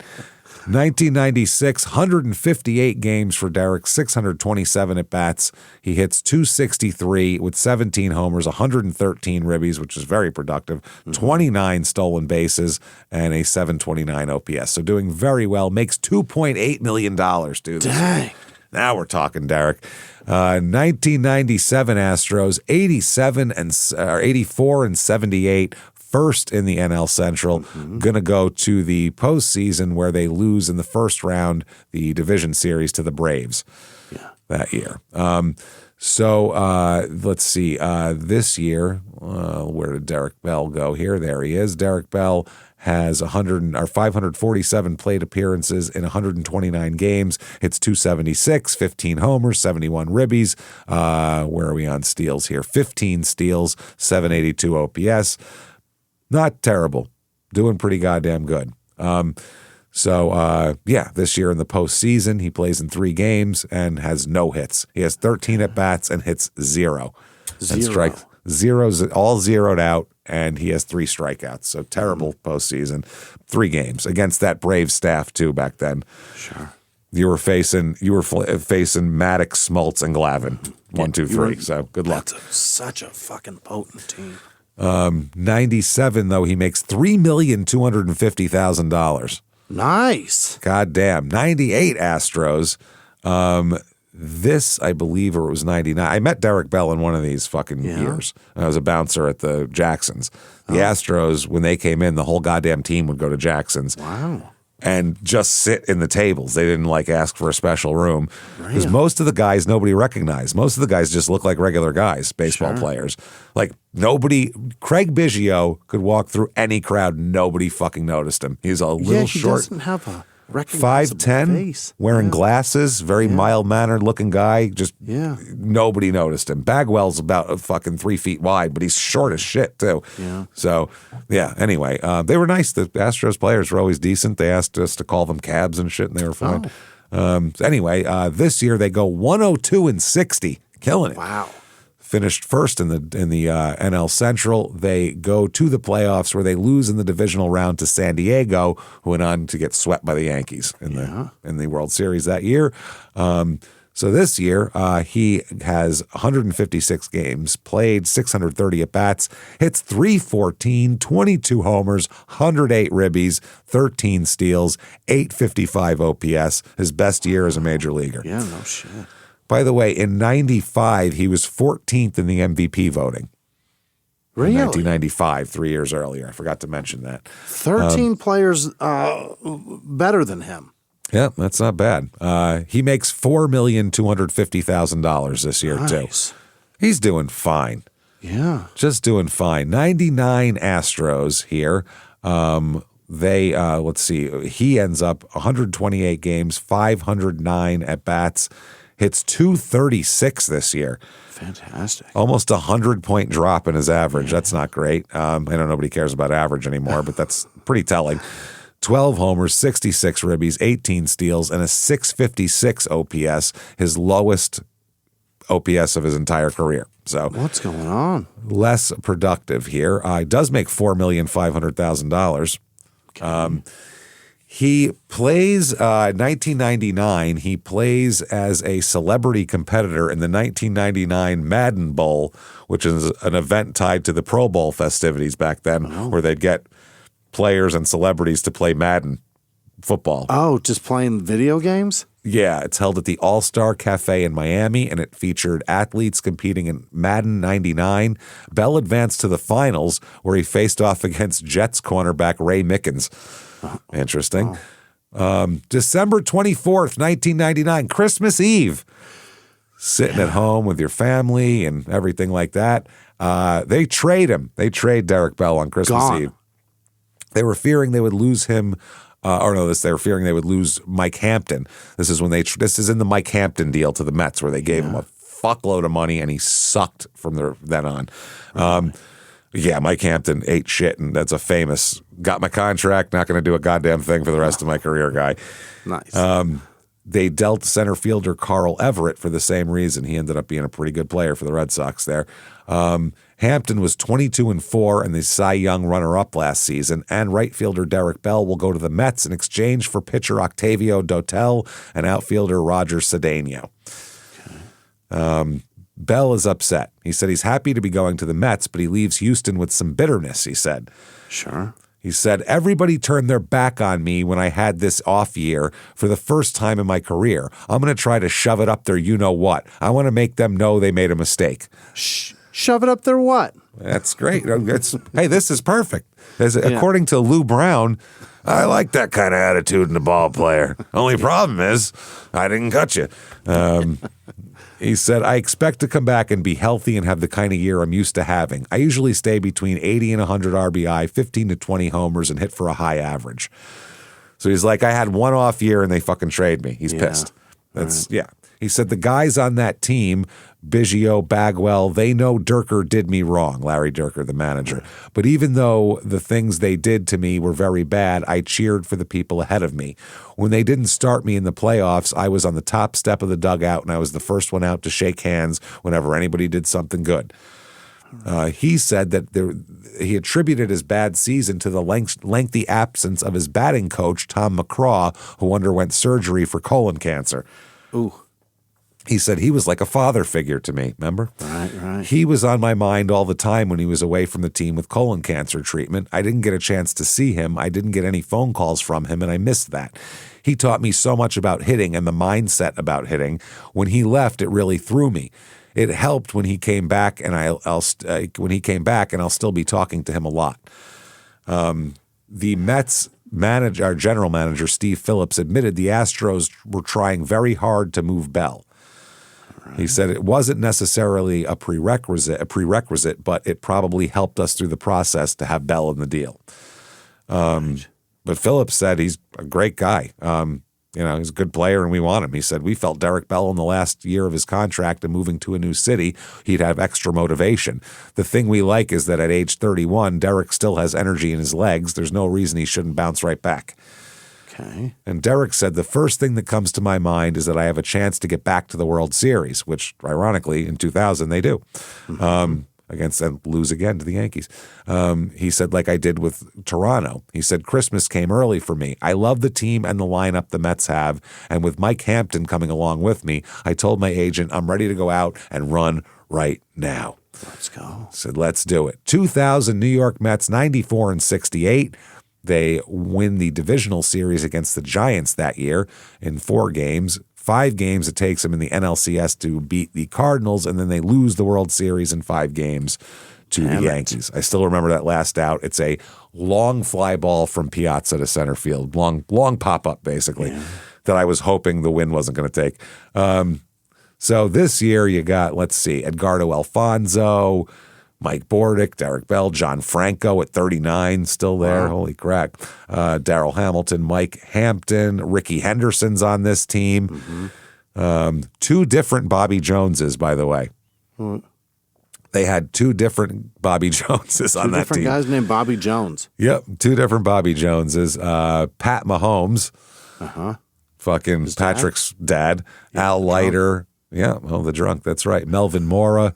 Ray Ordonez, he was a good little shortstop. Couldn't hit for shit, but he could play that shortstop. Timo Perez, Mike Piazza, Todd Pratt. Wow, these are names from the past here.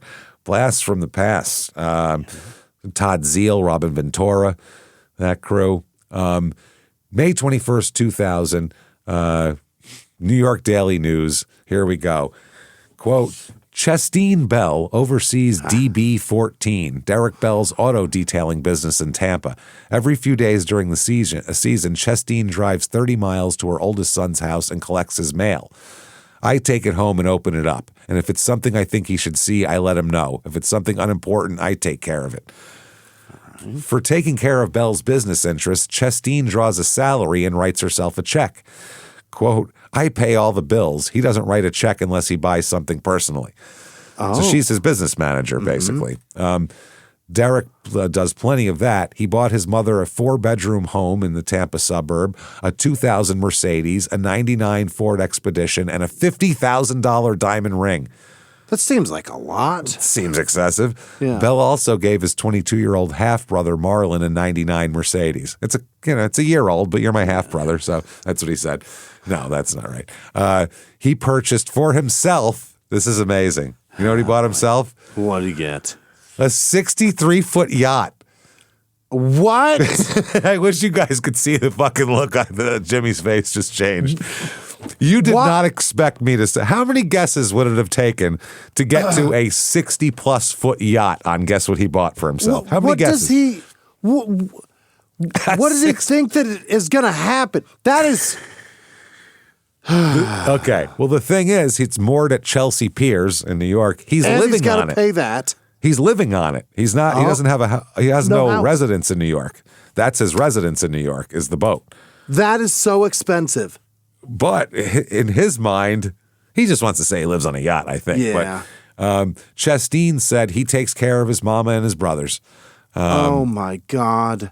Wow. They said when Bell first appeared in New York with the Mets during a Midtown news conference on a frigid January afternoon, he wore a diamond-crusted bracelet on one wrist, a diamond-studded watch on the other. He emphatically told reporters about his mother and how she taught him humility.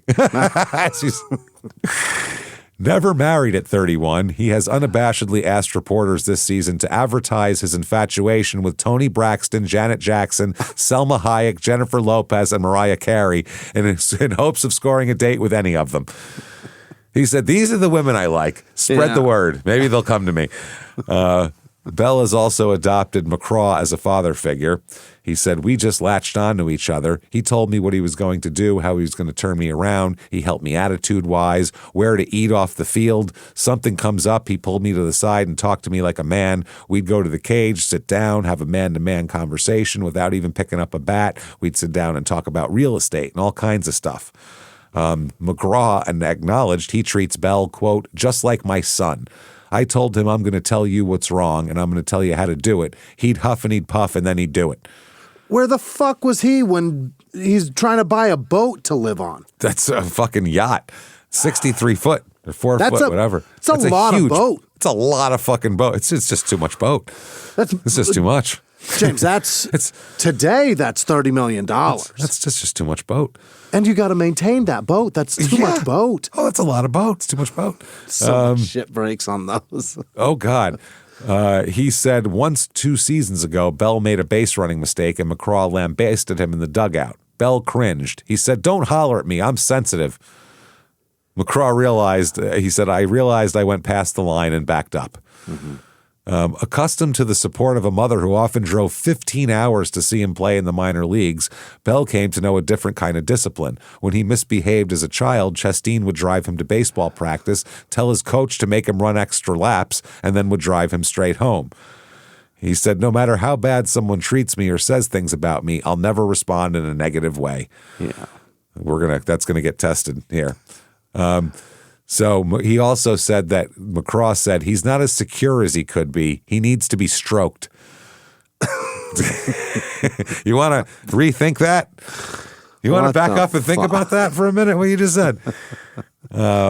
So July 11th, 2000, the headline is, Bell responds to warm welcome from new teammates and fans. Mm-hmm. He said that he's happy that the Astros here the subject this morning, however, was on how television sports anchors in Houston have been apologizing this season before showing viewers yet another highlight performance by former Astro Derek Bell, Mike Hampton, or Carl Everett. Bell said, "They're missing it now, I guess, but it's over. I can't do anything about it. I guess they're paying for it now." Yeah. Mike Piazza said, "Sometimes everybody needs a new start or a fresh start. He came in here with a great attitude, started having fun, didn't put pressure on himself, and the fans have taken to him. They've taken him in. It's been a very quick marriage in a sense." Uh-huh. So, yeah, he's doing well. He said, "One bad year," this is Derek Bell, "one bad year in 8 years and they had to get rid of me. There's nothing you can do about it. They had to make speeches to get rid of me." So he's here. He's ready to go. And they said Derek has provided stability in the outfield. He's had a consistently good at-bats, even though he didn't see results for the first 3 weeks. He's working hard, taking the game seriously, and he's been a welcome addition in the clubhouse. Right. That is the management there. Bell hit a game-winning home run in his first game at Shea in a Mets uniform, only to play second fiddle to the uniform itself. He wore an extra baggy jersey with long sleeves and in his words, quote, "doing it for my hip-hop community." Oh. Why? Only to be ordered by Major League Baseball to tighten it up. Okay. Bell complied, but still wears the baggy pants, which sag several inches around the waistband as he strolls through the clubhouse where he was last year in Houston. Then there's the matter of his living arrangements. Rather than rent an apartment in the city, he purchased a 63-foot yacht and moors it free of charge at a Manhattan dock in exchange for advertisement. Okay. So he gets free docking, which is big. That's big. Yeah, but in exchange for, in lieu of, he's got to do some shit to get He's got to do a commercial for him or some shit. Okay. Who gives a shit? That's worth fucking docking fees for a 63-foot yacht in New York all year? I can't imagine a slip like that is less than $2-3 grand a month. Gotta be. Yeah, who knows? Yeah. Bell said, "I'm a happy-go-lucky guy. I don't carry any extra baggage or anything. I just try to be me." Okay. Well, one thing, not just being Derek. Yeah, he's being Derek. One thing he does carry is, in a sunglasses case, is a note from Tom McCraw, who was the Astros hitting coach during his years in Houston and something of a father figure. It reads, "You're in the top 10% of hitters in the National League. Play hard every day." The note has taken on new meaning in the wake of McCraw's firing by the Astros last month. He said Tommy McCraw was one of the best hitting instructors they had. He turned a lot of guys around, and it's amazing they got rid of him. It just goes to show that they're not appreciative of the guys they have over there. They don't appreciate it when they have good things, and they let them go by the wayside. And this year has shown they get what they deserve. Right. That's right. He said that in New York, he said, people here know baseball and they're into it. Back in Houston, they only had one paper and the TV guys hardly came out to the ballpark. So people really didn't get a chance to see how I can play defense. Here, everything's under the magnifying glass and everyone appreciates when you do well. I left Houston on bad terms, but I had some good years while I was there. I got to put it behind me and do what I'm doing now, try to help this team win. Get after it, yeah. All right. One day, what is this, August 23rd, 2000, he makes his pitching debut. Oh, yeah. Pat Mahomes was ripped by the San Diego in his spot start. Damian Jackson hit his first career grand slam, and Phil Nevin and John Mabry hit consecutive second-deck homers in the Padres romp. The game was so out of hand that Mets right fielder Derek Bell made his first career pitching appearance in the 8th inning. His first pitch was clocked at 47 miles an hour. Nice. And he wound up allowing 5 runs on 3 hits and 4 walks. Wearing sunglasses and drawing chuckles from his teammates, Bell did not even look into catcher Todd Pratt for signs. Manager Bobby Valentine made the trip to the mound during the inning, which included a 3-run double by Corey DeHaan. Mm-hmm. They go out and they tell those guys, just don't hurt yourself. Don't throw it as hard as you can. Just don't fuck yourself up. 47, babe. Throw it over the plate. Let them hit it. Hopefully they hit it at – eventually they'll hit 3 of them at people. That's literally what they tell these guys. Don't hurt yourself. Because then you end up with like Jose Canseco blowing his arm out, trying to pitch fancy. Okay. September 17th, 2000 here.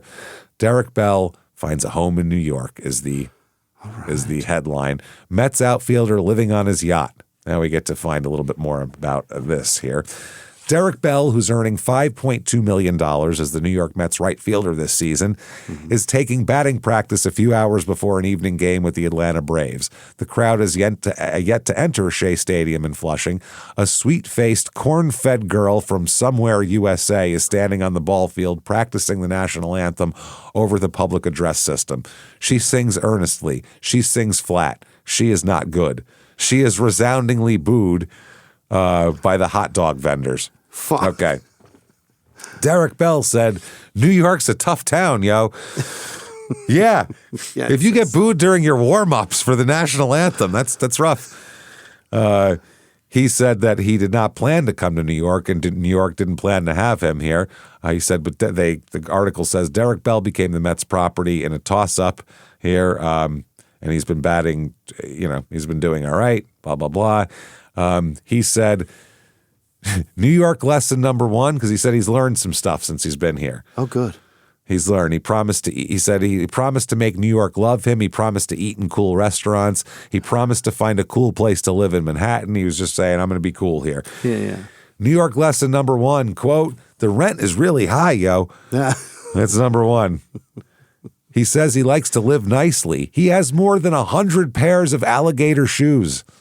100 pairs? 100. Black and blue winged. The Florida's empty down there. They don't have any more. 100 pairs? People dumping bodies out in the fucking Everglades. They come back 3 weeks later. They're still there and intact and whole. He's got all the alligators in his closet. James, 100 pairs. I think he's already broke. I don't think I've owned 100 pair of shoes in my entire life. I don't No. think if you added them all up, I have had 100 pairs of shoes in my life. I'll That bet includes I've my had- last few years of buying a lot of sneakers. I'll bet I've Even had that. 20 pairs prior to the 15 pairs I have in my closet now. Yes, now I have more sneakers because I'm not poor anymore, so fuck off. I'll have as many sneakers as I want, but not 100 fucking pairs, and they don't cost as much as alligators, as fucking gators.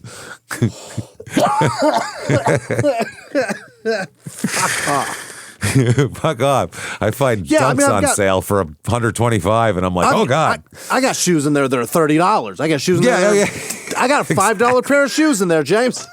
I have no gators in my collection at I have all. a single pair of gators. 100? I have one pair of semi-expensive dress shoes that I bought for my grandmother's funeral. That's literally to Still have respect them. my grandmother, not even for me, just for her. That's it. So he says he has 100 pair black and blue wingtips, white and coral and black wingtips, coral wingtips, black wingtips, white wingtips. He has a 6-bedroom house in Tampa. 5 of them filled with orange suits, turquoise suits, green suits, and more shoes. When the 90s are over, he's going to have a hilarious garage sale. And the only person or a there lot is of gonna be 90s parties every weekend. The only person shopping there is going to be Steve Harvey. It's going to be very embarrassing when he's the only one who shows up for all these suits. Yeah. Oh, man. He says, that's what I have. Quote, I got clothes, yo. I would say so, bud. He said, I got to be representing. I don't want to get caught slipping. What is going on? He has 5 vehicles, 3 trucks, a new Mercedes, and a maroon convertible Rolls Royce. He is James, living it up. I'm subtracting all this from what he's made so far, and I'm is so broke. uncomfortable. He's broke. I am extremely He uncomfortable. cannot insure that. Wow, he has a yacht, a speedboat, and a fishing boat. If He you can't have insure 3 that. boats, He it's can't too, insure you that. can't. You're out of your mind. You're out of your mind. He has 5 Nuts. cars, 3 boats. You can't afford the gas for that. That's anyone who has 3 boats has lost their fucking mind. Either You've that got or they're to- a billionaire. You've One got of to- the two. You've got to change oil in that. That's insane. He wears a gold and diamond baseball pendant, gold and diamond studs, and gold and diamond watch. He says, I mean, I got things and I needed a place to put them. You've definitely got things. Yeah. I mean, I got things and I needed a place to put them. What do you want? I'm going to be sick. He has not played enough nor made enough money to have these things. Well, he said, this is amazing. He went looking for a 2-bedroom apartment in New York in January. Yeah. Okay. This is in 2000. He said, I knew New York was expensive, but when I went looking for a 2-bedroom, I was thinking somewhere around 14, 15. 1,000? No, he meant 14, 1,500 a month. Okay. Because in 2000, in like Houston, 14, 1,500 a month would get you a very nice place. Very nice place, yeah. Very nice place. 14, 1,500 a month in New York in 2000 gets you nothing. That puts you in New Jersey. That puts you in the projects or in New Jersey. He said he found a lot of 2-bedrooms renting for around 14, 15 a month. The problem was it's 14, 15,000 a month. Yes. And because he told the agent 14, 15 a month, and they said, okay, and they brought him a bunch of 2-bedroom apartments that were $14,000 or $15,000 a month because that's what they cost. Okay. So he thinks that's outrageous, which is fantastic. Which is hilarious because he has a yacht. What are you talking about? And that's to live in these doorman Upper East Side. Yeah. But, these are like, you want to act like you have old money and all this shit. It's expensive to live in New York. He could have gotten someplace in the suburbs or Connecticut or somewhere like Hoboken. that. You want to live in fucking Manhattan, Midtown, or some shit like that. Costs. It's not free, man. He said, and then you got to pay the agent a month's commission. I said, hell no. I mean, I could afford it, but why should I when I got options? And the options was keeping most of his stuff in Tampa while bringing his Sea Ray 800 yacht. He said, how many times I got to say it's not a boat, yo, it's a yacht.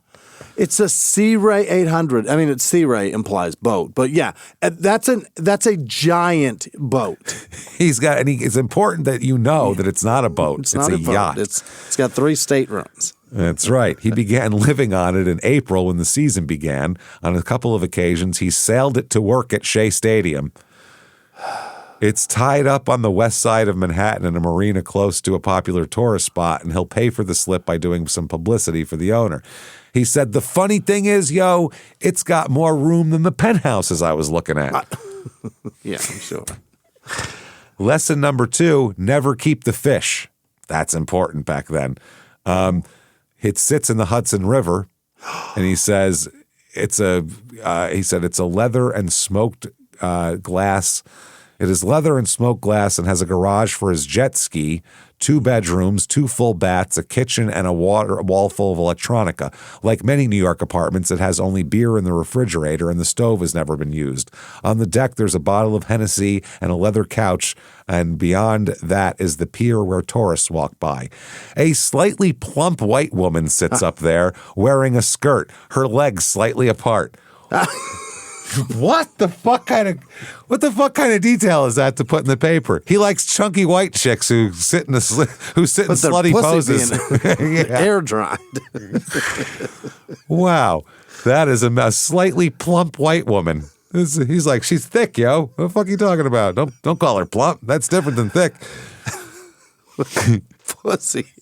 With her pussy out. This reporter saw her pussy. D. Bell. Stevens, ABC News.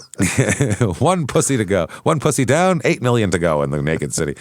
D. Bell, the fisherman, casts his line. Hey, psst, excuse me, you waiting for somebody? 5 more minutes, she says. 5 more minutes and I'm getting on your boat. You can get on my boat anytime, baby. She melts into a dopey smile. She keeps tugging down her top. It's not clear if she knows this is D. Bell, although his face is unmistakable. The squash-shaped head, the thick goatee, deep lines running across his forehead, the beanpole body. This guy is, I want him to write my obituary, for Christ's sake. He'll make you sound like a piece of shit, no matter what happens. He'll make you sound like you were grown in a garden. And you like fat white girls. That's what you're into. Oh, my God. It doesn't matter because D. Bell knows by now that in New York, it's good enough to look as if you're someone worth knowing. You need a new friend, he asked her. No telling what I need, she says. Mm-hmm. D. Bell spends his time away from the ballpark on his yacht with his head down, a drink in his hand, listening to people whisper, is that really him? What, the broke man? The broke guy who should be very incredibly overextended right now? Wow. D. Bell is one of the few New York professional athletes to live in Manhattan. He's the only one living on a yacht. Yeah. He never really invited the gawking woman aboard. It's sort of like catch and release, a tease. He learned that lesson a long time ago. That's the fish he's talking about. Mm-hmm. It was April 94 and D. Bell was playing for the San Diego Padres. He and a teammate were arrested at East 30th Street and Lexington Avenue for soliciting sex from 2 undercover policewomen. The players said they were teasing and pleaded not guilty. The charges were dropped 6 months later for lack of evidence. So now D. Bell, who sometimes refers to himself in the third person, rarely goes out. And when he does, he says, quote, I'm chill. He's just chill. He does not trust the motives of many New York women. He's never been to Central Park, he says. He's never visited a museum. He's never seen a show. His clothes are imported from Cincinnati. You know, where all the top fashion. Cincinnati. Yeah, he's just got some guy who makes giant, weird-colored suits there. It's got to be. Is that where they get the gators? Why would you bring shit in from Cincinnati? He said, don't need any of that. Just give me my hip-hop music and my game, and I'm happy. And then lesson number 3, drive like the cabbies do. And he said he said it wasn't until May that he got the nerve to drive in Manhattan, and it scared him. He said, the way these fools drive, I wasn't sure. But the more he saw of it, the more he liked the challenge. Sure. So he brought his truck to New York and has been He said it's basically 3 rules. 1, whoever has the front end ahead of the other has the right of way. That's Manhattan driving. Yeah. When in doubt, use the gas pedal. Also very good. You brake, you're just going to cause a pileup. Yeah. And he says 3, never use brakes. Oh, never use them anyway. He said, now I drive like a fool anyway, any way possible, like the cabbies do. And New Yorkers know, they all about ball. I'll be sitting there in traffic and they'll say, hey, yo, Derek, like rootin', It ain't like that in Houston. Okay. Keith Hernandez, who works for the Mets and played for him for a long time, said he's a breath of fresh air. He said he reminds me of the old Mets with Gooden and Strawberry and Lenny Dykstra. Right, 3 fucking Crime and Sports alumni. 3 fucking... he is a throwback to that. I'll give him 3 drug addicts. Where is he now? Yeah. It makes sense. He said there's a lot of serious guys on that team. There's too much seriousness. He's just a character, and there should be more personalities like him in baseball. Gene Pemberton, the Astros team chaplain who developed a close relationship with Derek, said he's got a big old heart. But when people start getting on him, it can get to him. You can really rattle people's cages up there, can't you? He says it doesn't bother him, but wait till he gets in a little slump.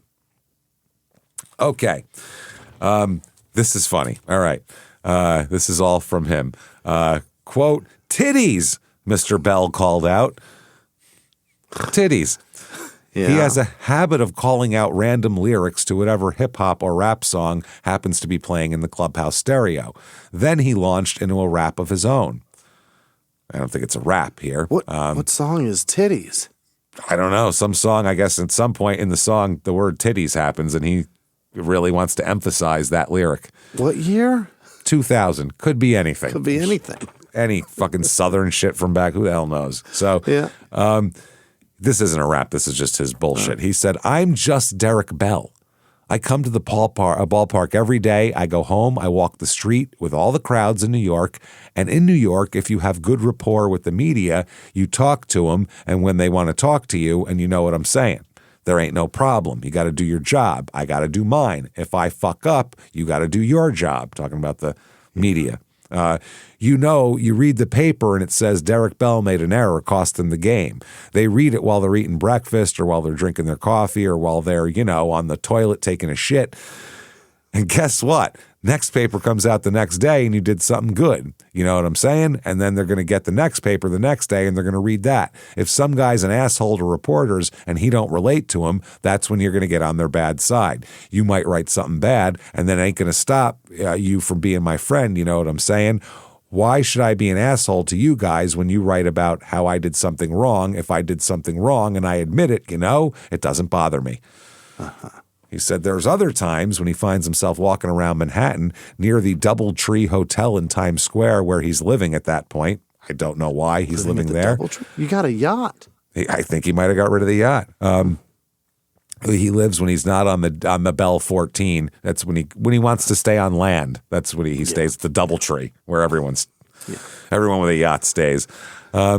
That's when he forgets he's famous. He's tough to miss with his baggy eyes and shaved head. Any other insults they want to? So he's beanpole, squash-shaped, baggy eyes. Squash-shaped head with baggy eyes. Jesus Christ. And he's a beanpole on top of it. When people turn to look at him, he turns too to see what everyone's looking at. He said, I step outside to go to McDonald's or something, go to Wendy's, and people look and say, oh, he said, imitating someone doing a double take. And then I turn around and look, and then I remember, oh, damn, because, I'm out there walking around with everyone waiting for the light to change. Back in the clubhouse before games, his teammates were trickling in. They saw him getting his coordination right and started getting into the act. Pitcher Pat Mahomes grabbed one of Mr. Bell's suit jackets and tried it on over his T-shirt and did a little dance. Yeah. Outfielder John Yes, this is crazy. Outfielder Joe Nunnally joined in. Clutching a can of Mountain Dew, Mr. Bell danced across the clubhouse to pitcher John Franco's locker, where a knob on the wall controls the volume of the clubhouse music. He cranked it up and danced away. Mr. Franco turned it back down. John Franco's 40 at this point. You got a 40-year-old getting in there. He's like, I ain't listening to this anymore more than that. I'm turning it down. You bring me a nice sausage and peppers, maybe something like that. We'll talk about it. But they gave him the volume, which is very funny. That's funny. At his locker, Mr. Bell assembled his road trip entertainment. Dressed in his uniform pants, spikes, and no shirt, he sorted through his stack of electronic equipment, portable CD player, video game machines, battery recharger, headphones, and dozens of AA batteries. Wow. Wow. 2000, Mets. Plays in 144 games, 546 at-bats, hits 266, 18 homers, 69 ribbies, only 8 stolen bases, and a 773 OPS. So not great, not terrible. Only plays in one game of the postseason, it looks like, and had no hits. So they gave him one at-bat the whole postseason. Yeah. Which is crazy that he didn't play at all through 3 fucking rounds of playoffs. When they've given him a lot of money, and he needs to earn some more. He made $5 million this year. Yeah. Makes no sense. December 11th, 2000, he's gone. Mm-hmm. He is gone. In a 2-hour period yesterday, the Pirates filled 2 major roster needs by signing free agent right fielder Derek Bell and closing the deal with left-handed pitcher Terry Mulholland, who shores up their bullpen. So now he's on Pittsburgh. Bell is guaranteed about $9 million. He agreed to a 2-year contract worth about $9 million with the Pirates. Okay. 2001 Pirates, 62 and 100. Not good. Not good at all.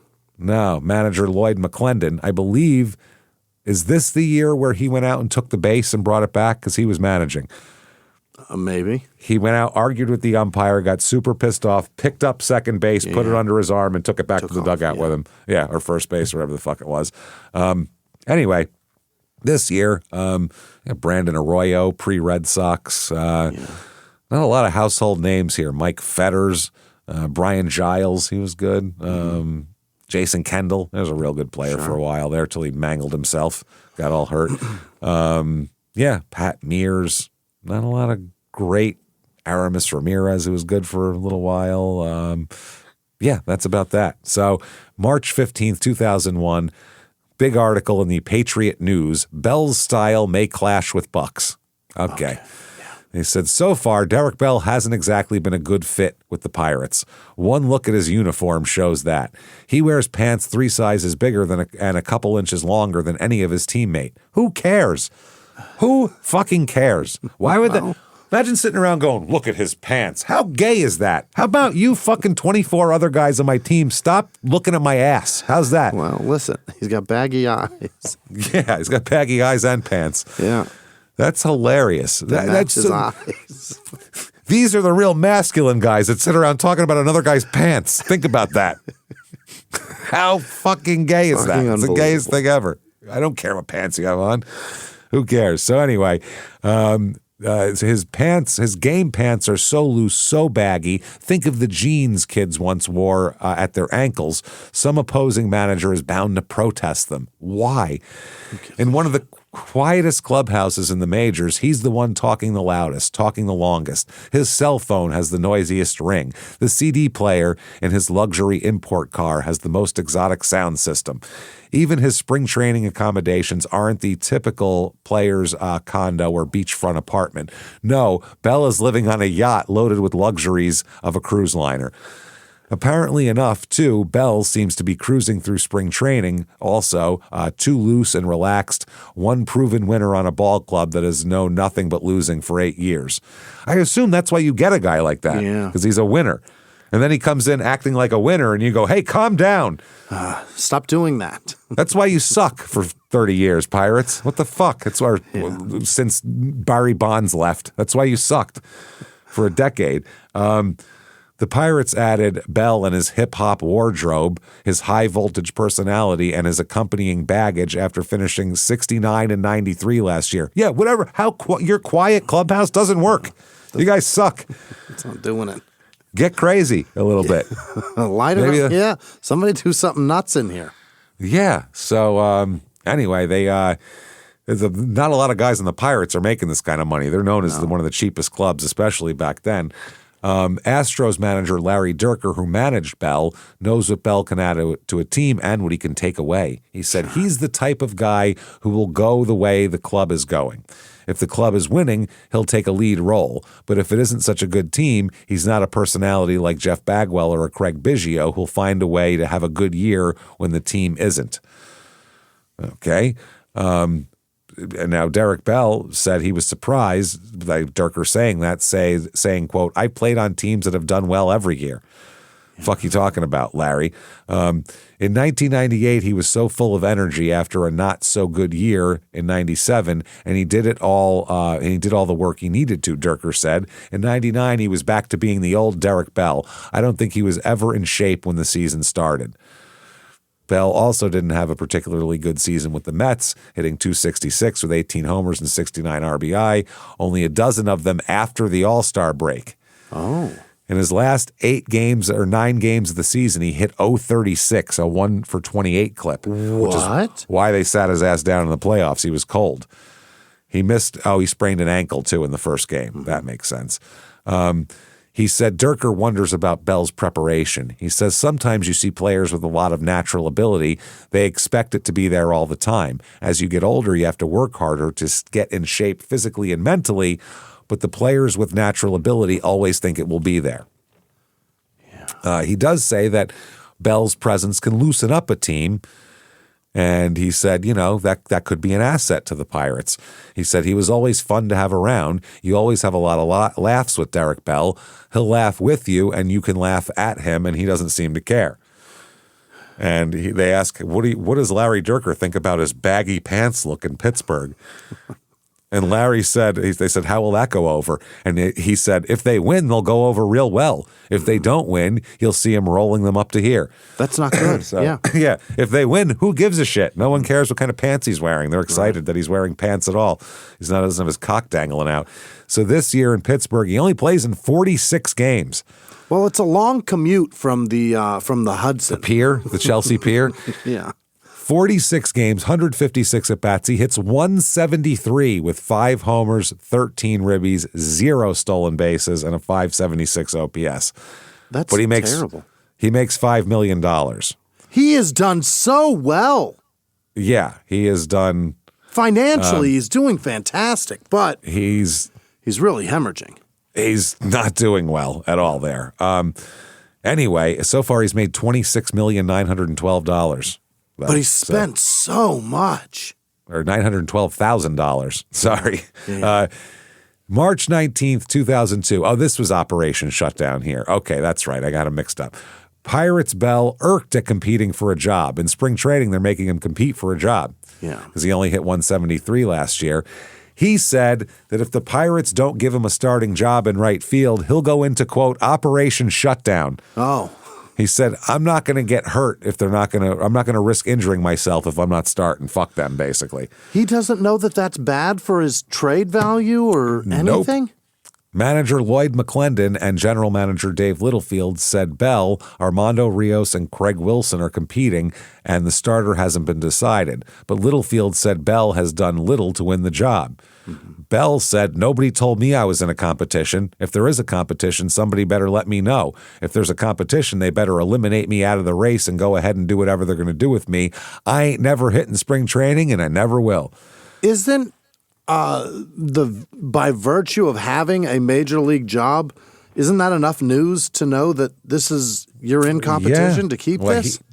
For the last however many years, he shows up and he's the starter. And they're saying, you hit 173 last year. We're going to make this I think they're trying to light a fire under him, and he's not having that. He's going, you treat me this way. And some guys are like that. Some guys will try harder with that, and some guys will go, well, go fuck yourself then. Get rid of me then if you don't like me. I've been in the league for 10 years. I'm going to stay here. And you have to pay me $5 million this year either way. So guess what? You want to sit $5 million on the bench? Go ahead. Fuck you. I'll sit there and collect my fucking money and live on a yacht, eat dicks. He said, if it ain't settled with me out there, then they can trade me. I ain't going to go out there and hurt myself in spring training battling for a job. If it is a competition, then I'm going into Operation Shutdown. Tell them exactly what I said. I haven't competed it for a job since 1991. We'll quote Not interested. Well, oh, they do. Yeah. Yeah.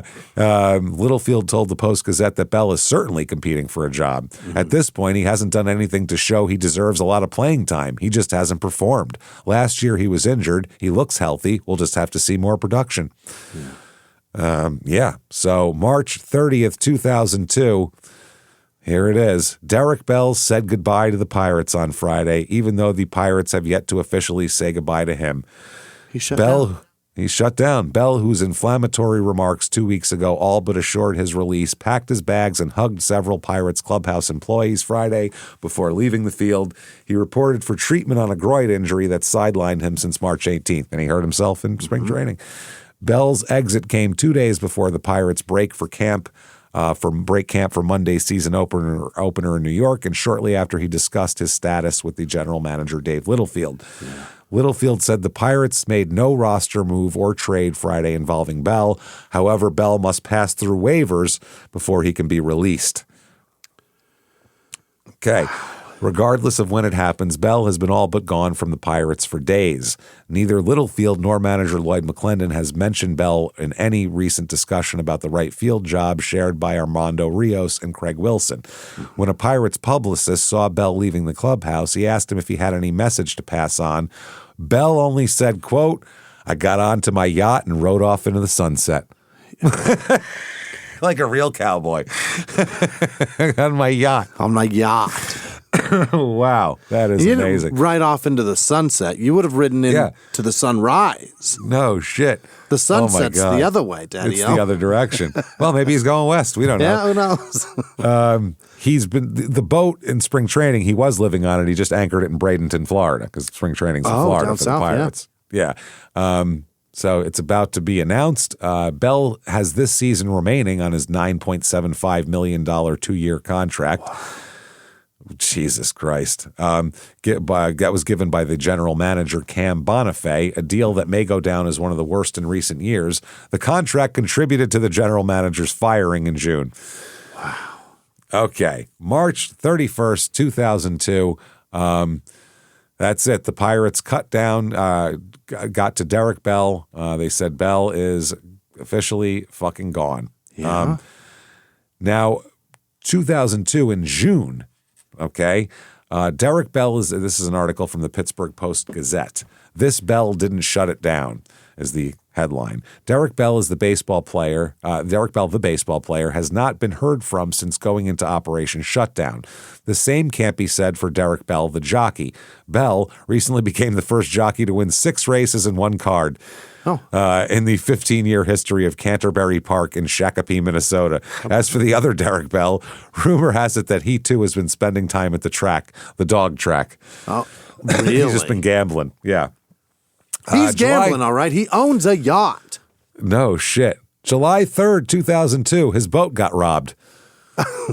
That is the bummer with those. You got to walk away from them at some point. Good Lord. A former Oklahoma State University basketball player was charged Tuesday. This is crime and sports, meeting crime and sports all over here. Was charged Tuesday with stealing $150,000 in cash and jewelry from outfielder Derek Bell. Why would he leave? That's the thing about having a house that's on the water. You can literally steal your whole house, never mind just the shit inside of it. According to police, Glendon Alexander, 25, broke into Bell's luxury boat March 1st while it was docked in Bradenton near the Pirates' spring training facility. Wow. Alexander opened a hidden safe that he may have noticed while at a party there 2 weeks ago, witnesses told police. Alexander allegedly stole Bell's World Series ring from the 92 Blue Jays. Holy shit. And the ring awarded the NL championship ring from the Mets in 2000. You don't plunder a pirate's booty, James. Apparently you do. Here, you go right on his boat and plunder. He's just stealing from this man's boat. Wow. Both were recovered 2 weeks later when one of Alexander's alleged accomplices tipped off the Tampa police. Alexander, a guard during OSU's 99-2000 Elite Eight run, was arrested in Tampa on an unrelated check forging charge. Oh, he's doing very well. We got to look that guy up. This is at least that's 2 arrests just in this little time period. He's got to have a lot more. Who is this? What's his name? Goddamn, Glendon Alexander. I got to write that down here. Just robbing from other players. That's amazing. That seems like that's a future fucking episode. So federal prosecutors later charged him in Oklahoma with attempting to cash a scholarship check belonging to a current OSU basketball player. He was also arrested in Texas where he pleaded guilty to wire fraud last month. This is in a 2-month period. This guy's going to be fucking gold. Bradenton prosecutors waited to file a grand theft and burglary charge until they had Bell's cooperation. Now, this guy faces 15 years in prison if convicted. The burglary heightened tensions between the 33-year-old outfielder and the Pirates. Bell insisted Jerry Davis, a 23-year-old outfielder and first-round draft pick for the club, was responsible for the theft. Yeah. The remark alienated Bell from management and teammates who believed the other guy. Yeah. Bell and the Pirates were already at a standoff over the Operation Shutdown shit. Anyway, so the Pirates said they didn't know about the burglary. April 21st, 2006. Never plays again, by the way. That's it. That's it? That's baseball for Derek Bell. Operation Shutdown shut him down. Shut him down. People said, well, he hit 140-76 last time he tried. Why bother, basically? Don't need him. His attitude sucks. Why have him here? Which is... Fuck him. Because, I mean, if he's going to be like a late career guy, he's going to be competing for anything. So if he doesn't want to compete, then fuck him. But, I mean, no one even brought him in for spring training. Nobody gave him an invite, took a flyer on him. Maybe we'll see what kind of shape he's in. Holy shit. Nothing. Like, nobody liked him after that. April 21st, 2006, Derek Bell gets pulled over. Oh? He gets pulled over at 3:17 a.m. I wonder what's going on. Gee, weird. That's always when good things are happening. Unless he's got a paper route that I don't know about. He's up to no good. Tampa police stopped him at 3:17 a.m. when his 2005 Ford Excursion ran a stoplight at North 19th Street and East Shadowlawn Avenue. Officers asked Bell and an unidentified passenger, I bet a chubby white one, maybe. Perhaps air drying her pussy? Perhaps. We don't know. That's why they pulled him over. Her leg was hanging out the window. It was just air drying. They asked him to step out of the vehicle after seeing what appeared to be a knife on the center console. Then they got him, searched him a little bit, and found out that he's facing a felony cocaine possession charge after police found 2 pipes with cocaine residue in his vehicle. So 2 used crack pipes. Who cares? Speaking by phone after his release from Orient Road Jail on $2,500 bail, he said the knife was in fact a butane lighter, that I like to use to light my crack pipes. Yeah. You got to have a good one for that. It's a scraper / lighter all-in-one tool. It's really handy, I got to tell you. He also said the police had no probable cause to search his vehicle. He said, I think it was a setup. I ain't never had trouble like that before. Okay. Sergeant Eric Diaz, a police spokesman, said officers routinely ask motorists if they may search their vehicle during traffic stops. The affidavit states that Bell gave the officers verbal permission for the search. They found 2 drug pipes, as they called them, on the floorboard behind the driver's seat. The residue on the pipes tested positive for cocaine, prompting the felony charge and a misdemeanor charge of drug paraphernalia. Bell said police also issued him a traffic ticket for running the stop sign. Asked whether the pipes were his, Bell said, why would I leave them inside the car? Everybody knows Derek Bell takes his crack pipes with him inside the house so he can smoke crack in the house. I keep those with me at all times. He then said, quote, who cares? That's the best line. What do you fucking care? I'm retired. I'm not a ball player anymore. Suck my dick, that's a great line. He said, who cares? I'm retired. I put away my money. I ain't got to please nobody but my mama and 2 little brothers. Fuck all you. That's a great line. Don't really care if you're upset about this or not. I don't play anymore. Got this dick right here. And you can suck it at your earliest possible convenience. Who cares is a very funny. It's great. It's true. Who cares? What do you care? I don't play anymore. I'm a private person. Suck my balls. It's not. I love it. That's a great line. Well, Who the cares? law only applies to athletes, clearly. Well, no, it means who cares in terms of why are you talking to me, press person? I don't play anymore. The cops might care, but no one else should. I don't matter. Yeah. Who cares? I'm retired.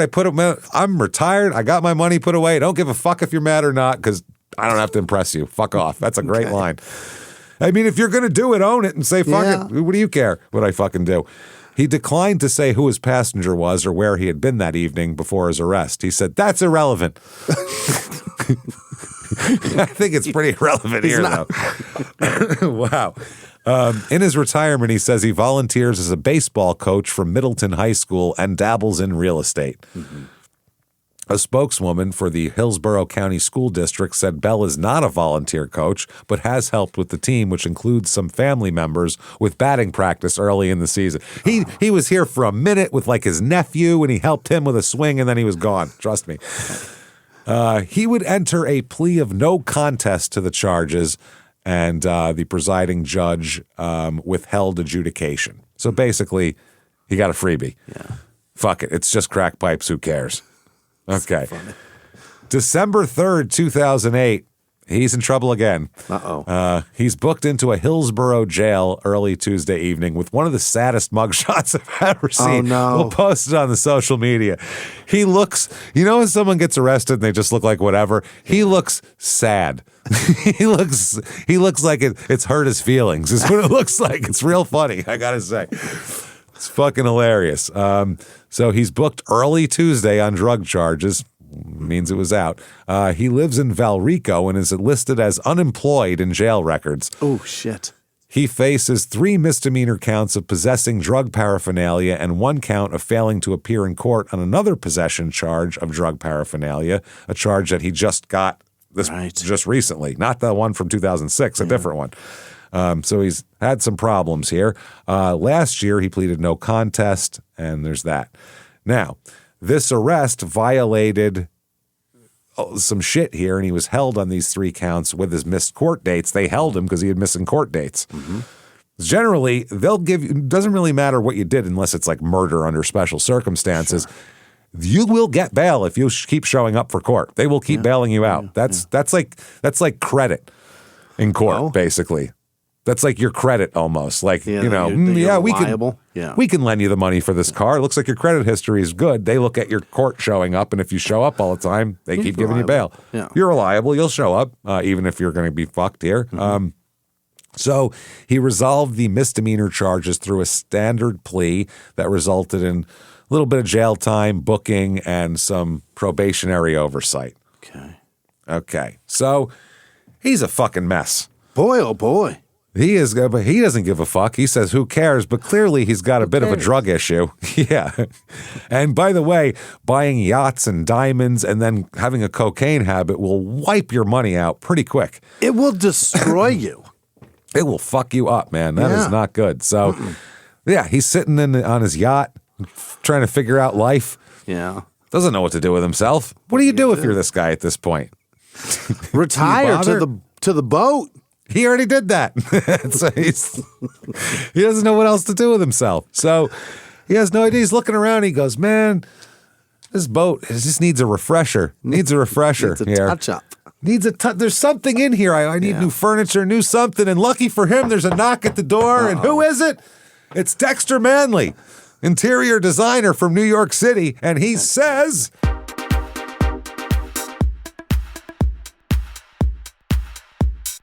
How is it you've come to arrive here? Holy shit. Dude, you're white trash. I'm sorry. I'm going to say it. You're as white trash as the dumpy blonde girl over here on your yacht. The one with the air-dried pussy as the papers. I think the papers said that, right? Either way, Derek, I'm sorry, but this is embarrassing. You're embarrassing at this point. Operation Shutdown, you need to do that with yourself. And your drugs and all of that because it's ugly. Vince didn't even want to come with me today. I said where I was going. I was like, are you coming, Vince? And he's like, no, I'm good on him. You've offended him. It's sad. It's really sad. He doesn't want anybody who wouldn't put effort in, and neither do I. It's gone. I'm sorry. Bye, chubby white girl. I have to go now. And then poof. Put that thing away. Put your pussy away. Thank you.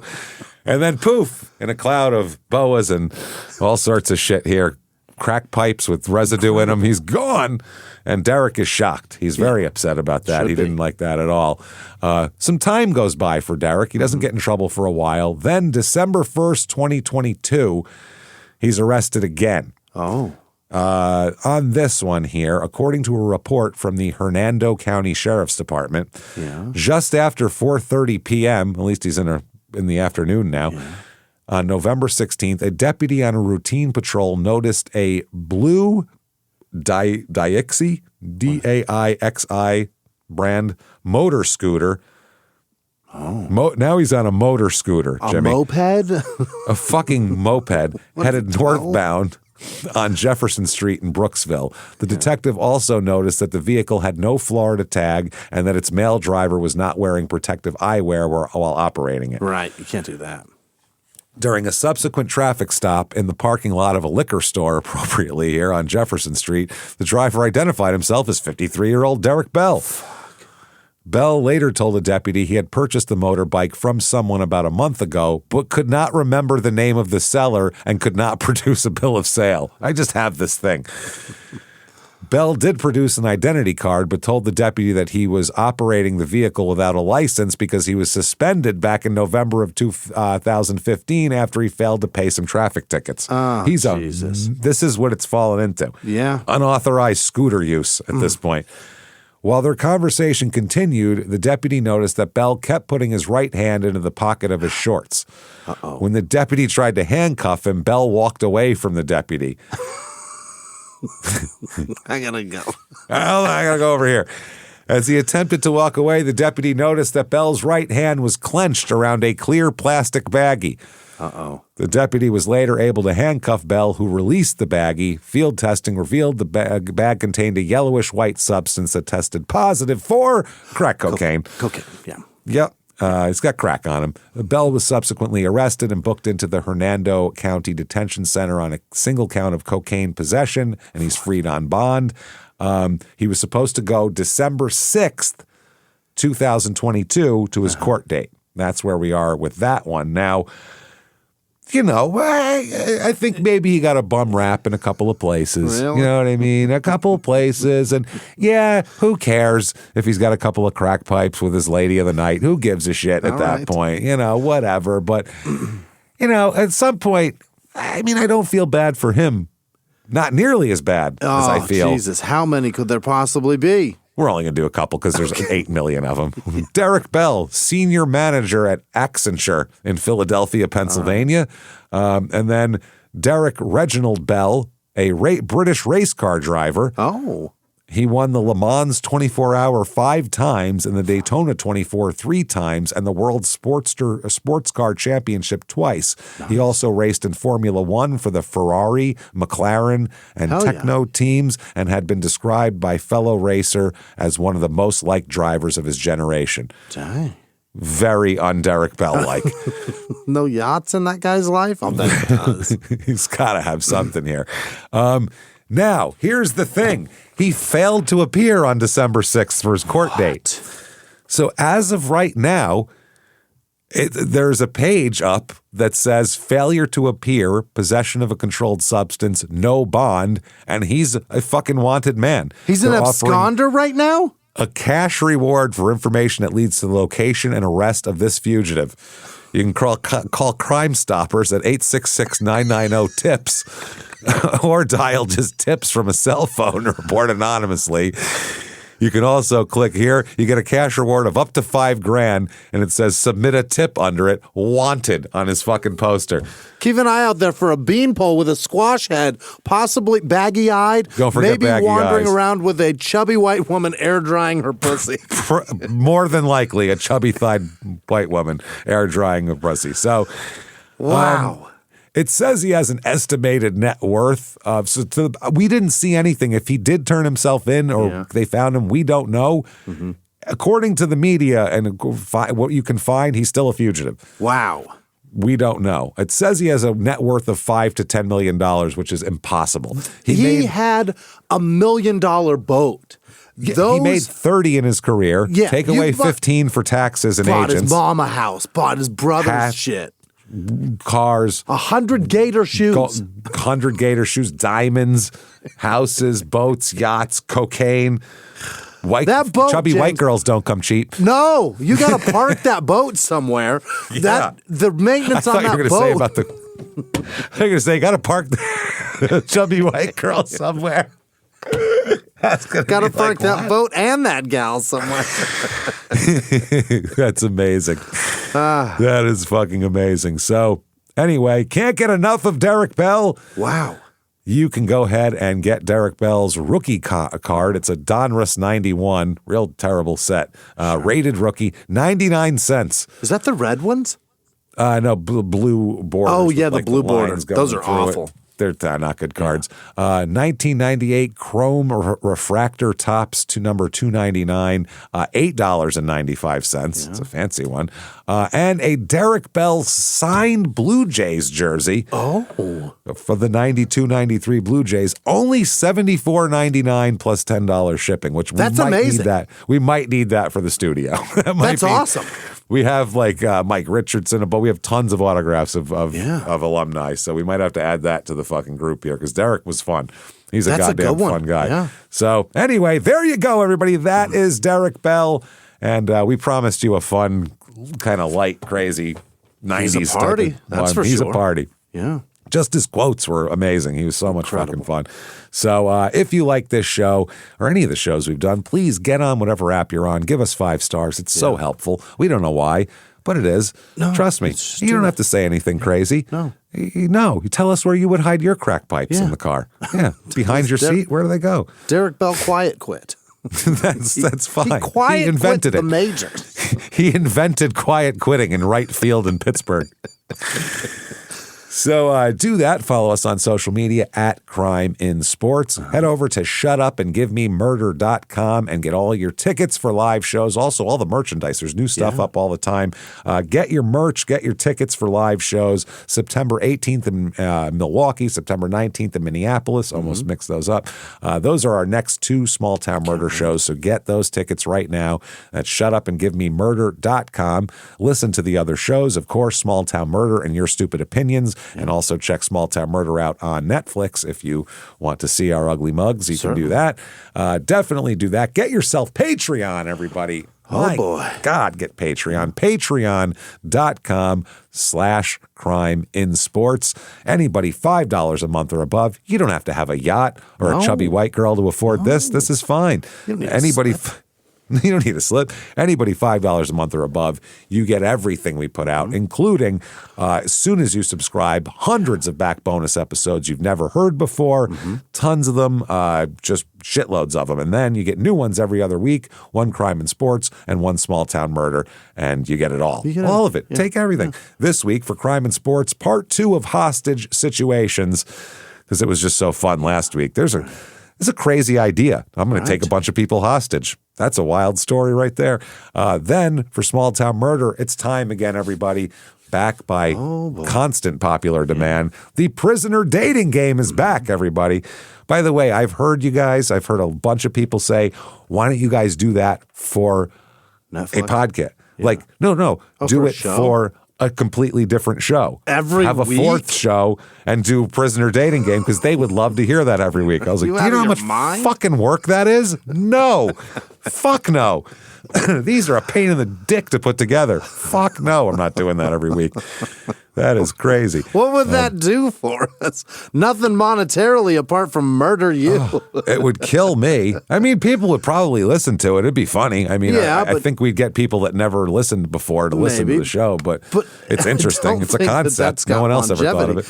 And that's not getting us a yacht, James. I don't know. We'll see. So no, we're not doing that. So prisoner dating game time, everybody's favorite. Yeah. I take 4 bachelors and 4 bachelorettes, line them up in front of Jimmy, and the only thing that any of them have in common is they are currently incarcerated violent felons looking for love. And what Jimmy does, I'm going to read him everything, and he is going to choose one bachelor and one bachelorette based solely, and I mean solely on they just get to see their pictures, anything, solely on the profile they write themselves. Then we get to find out who they are and what they did and how bad of a decision he's made, and it's fucking hilarious. Why they're a bad partner. Oh, man. That is patreon.com/crimeinsports. So you get the whole back catalog, you get all these episodes, and on top of that, you get every show we put out, Crime and Sports, Your Stupid Opinion, Small Town Murder, all ad-free with that Patreon as well. Not a goddamn ad going. And you get a shout-out at the end of the show, which is right now. Jimmy, do me a favor. Hit me with the list of the most lovely, lovely, lovely people who don't live on yachts and understand that wasting all your money is pretty stupid. Jimmy, hit me with them right fucking now. This week's executive producer, Jason Fuller. Hey, pal, how are you? Hey, Jay Miss Full, you what too up, much. brother? Todd Hell Scott, Penny Boyce, happy hours in Fairfield, Utah. I didn't even know they had one. Sharon know Jones, Christy Pack, I want to say that correctly. Spooky Roads and Croaking Toads, whatever the fuck that means. And then Vladana Kochik, I imagine is how you pronounce that name. And I think Vladana includes or insinuates female. I don't know. I don't want to go too far. But thank you all so much. That's a great name. That's a very Eastern cool. European, right? Is that what that is? Vladana Kochik? I have no. Kochik is a Eastern European name. Yeah, Vladana. Sounds very tough. She sounds badass. Sounds good. Yeah. She knows how to load Good a name. gun. Other Good producers this week: Liz Vasquez, Peyton Meadows, Deanna Snyder. Pickle something, either one. Can handle her booze. Scott Richard in Maricopa. Perhaps Richard, but I like to call it Richard. That's much Makes more him sound fun. fancier. Ryan Bender. I don't want to call him a bender, but he put that in there. So Oi, Bender. Yeah. Frank, the South African bird washer. Remember that one? Yeah, I do. I remember that very much. Janice Hill and Robert M. Mike M. Thank also. Brooke Jacobson, Audrey McCraney, Heather Annis. All right. Sure. Why not? Aaron with no last name. I'm sure she didn't get made fun of ever. Taylor Diamond. No. Tim Bush also never got made fun of. Taylor Simpson. Indiana Jim Jones. Devin with no last name. Devon, perhaps. Christed Sherman. Christed? Really? With a D. It's not. Wow. It's not a typo. Maybe it's a typo on their part, but not mine. Maybe. Sheston with no last name. Sarah White. Tam with no last name. Aria Peterson. Jesse with no last name. Junior Ayuso. Chicken Pecker Party. Gross. Oh. What does that mean? Wow. The weirdest thing ever. Teresa Gonzalez. I guess we eat their breasts. We don't eat their pecker? They do peck, too. Do they have was there a chicken dick? There's got to be a chicken dick. Kathy Evans, Jeff H. Kai with no last name. Megan Afansev, Aaron Bayard, Brian H. A. Schwaller, Pimpachu. Like Pikachu, James, but he's a pimp. But a pimp. Veronica with no last name. Or she's a pimp. And Pokemon. I suppose they can All be right. both. That's not male. Sure. Yeah. Fuck it. Cynthia Doherty, Jenny McNeil, Amanda oh boy, Negrete, Amanda, that's who it is. Joyful Johns, Noah with no last name, JC or Jace Coot, Dale with no last name, Andy Cyril, Xavier with no last name, Jennifer Bainey, CJ with no last name, Jennifer Briscoe, Ray Beach, Hiker Faith, the Cocaine King of Albuquerque, James. His name's Vinny Vishnicki. He's also a junior, the third. Happy to Bill have him on board. Stanfield. Savannah Stephanie, Candace Lewis, Mags with no last name, Bobby O'Brien, Crunch with no last name, Emily Corkhill, Sandy with no last name, Therese Colby, Laura Milliner, Jean or Jeanne Gribben. It's probably Jean. I don't know. It looks like Jeanne. Alejandro Caceres, Daniel Pope, Nicole Henneman, Allison Dorsey, Jason Baldinger. Badinger. Badinger, maybe. It's not Baldinger. There's no L. Raver. Interesting. No L. Raver. Sweet Cheeks. Joshua Anderson. Michelle McComb. Andrew Hurd. Darth Bubbles, Becky with no last name, Lindsay, Ehrlichman, Jen Barrows, Kylie Brown, Crystal Ravenscraft, April with no last name, Dublin D, Joanne Kvalsund, Grundle.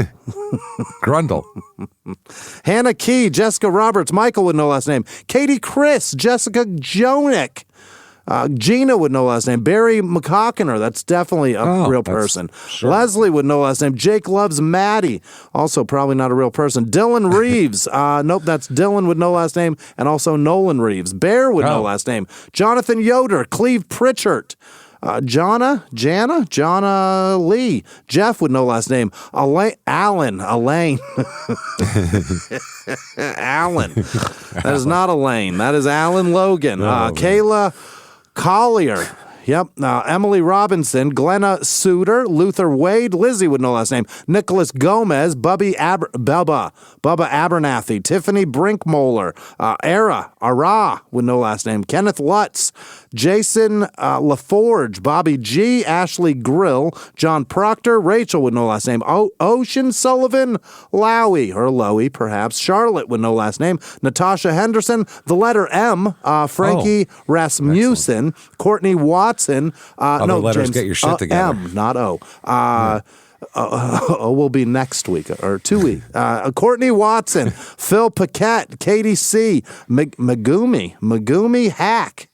Fascinating. Peter S., Christine with no last name, Paul with no last name, Heather Radford, Kathy with no last name, Loud Swimming, 420 Babe, Amanda Gonzalez, Kelly Davis, Amy Ward, Tyler Bennett, Melissa Baird, Teresa Martin, Trish Grant, Fig Jam, Krista Skaggs, Trish Hamill, David Hampton, Jenna H., Blaine B., Neona with no last name, Lisa Kelly, Kim Malone, Joshua Plummer, and every person that patrons the show. You're the best. Thank you so much, everybody. You awesome group of bastards. We love you so much. Thank you for what you do for us and helping us out, being there with us, hanging and going through all of this. I wish you all many years of thriving yacht living. I wish all of you, really, after this. So thanks for hanging out with us. Thanks for joining us. Be careful. Don't buy yachts and live on them. That seems like a crazy thing. Just watch out there, everybody. Watch out where you put your crack pipes, too. You never know. And if you want to follow us on social media, shutupandgivememurder.com will tell you how to do that. Live from the Crime and Sports Studios. We will see you next week. Bye.